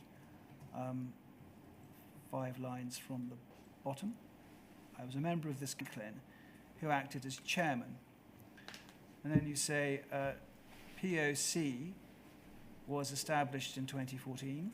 Well, it was to enable the company to better hear the views of SPMs and customers and workplace culture. I was a member of this alongside Tim Franklin, who acted established in 2014 and was set up to help create a path for all the stakeholders, Post Office employees, sub-postmasters, customers, and wider stakeholders collaboratively to improve the company for the good of all.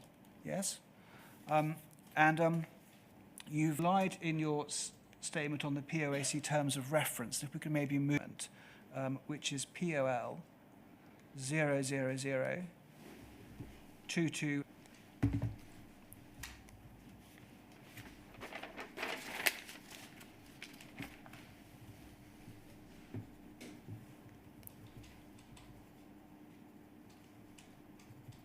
Wait for that to come up on the screen.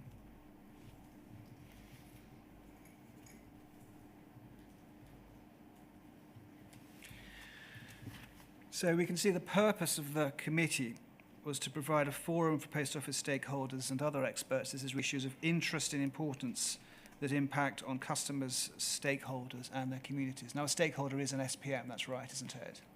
Yes, amongst others. Yeah. The council, you can see the bullet points under role, was to provide a two-way channel of communications between post office and its stakeholders, so sub-postmasters and post office would be included in that, to provide a mechanism for stakeholders and experts to offer views and advice to the Post Office Board and the group executives on subjects, to increase understanding and strengthen the relationships between Post Office, its stakeholders and provide a community for advocacy and communication of post. And do you think that that could have dealt with sub-postmaster issues with the Horizon system? It certainly sounds that way. I'm not sure that it could, to be honest. So the culture of the post office was not good, particularly at the beginning.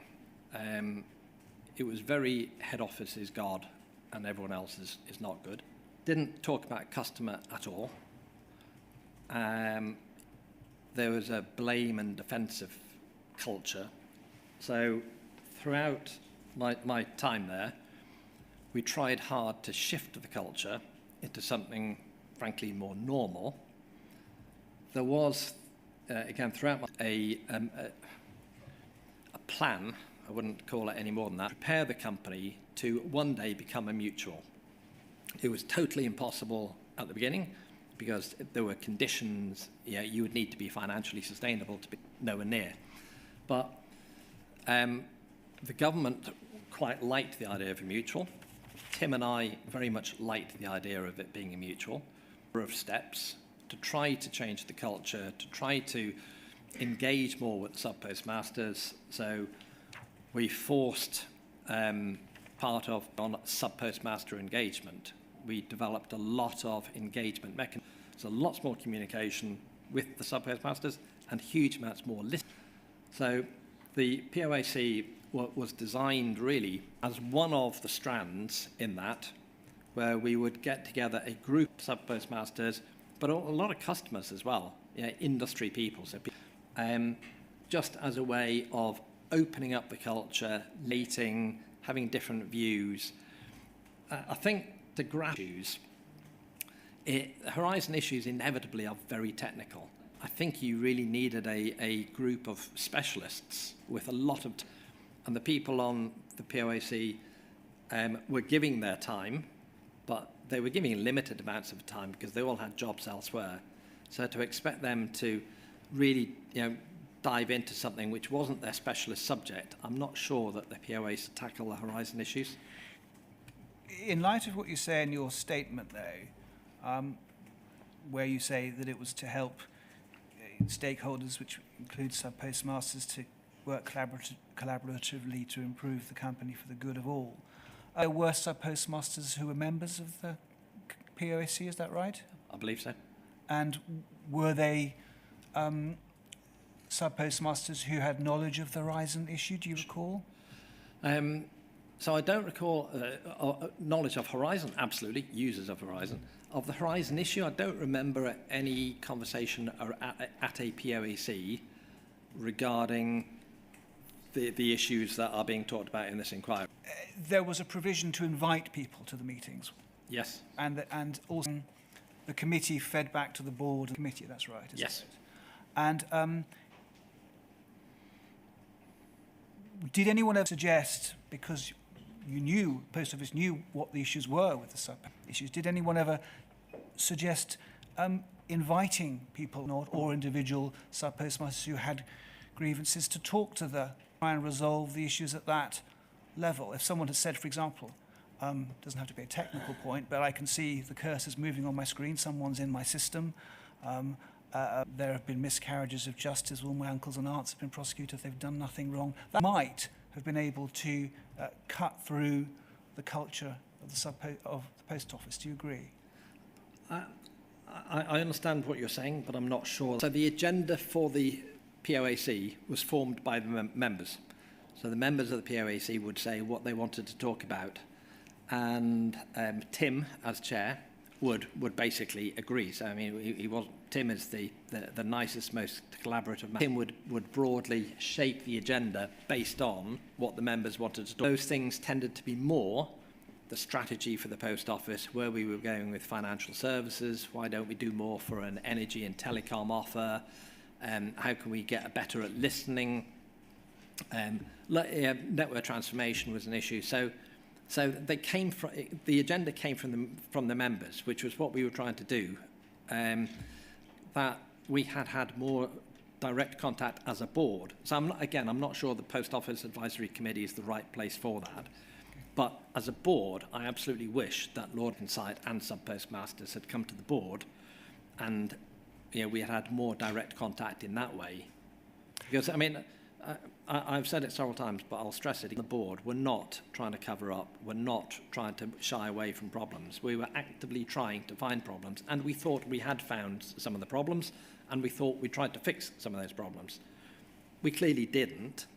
And actually, the one thing that I think might have unlocked that and to change what we were doing was direct contact with JFSA, Sir Alan Bates, Lord Arbuthnot, sub-postmasters. And I regret that didn't happen. I think I've probably asked all my questions. I'm just going to see if there's anything else that How and Co and Mr. Steen would like me to answer. That's all. That's been helpful. I'm grateful. Thank you. So that's it. Is it, Mr. Stevens? Yes, sir. Well, thank you very much, Mr. McCausland, for making your witness statement, answering very many questions today, being interrupted by a fire alarm, and momentarily going off my screen. But nonetheless, we got through for your evidence. Thank you, sir. Right. Tomorrow morning can we make it 10 o'clock, Mr. Stevens, so that my train doesn't maroon me and make you all late? Yes, of course, sir. Fine. Thank you, sir.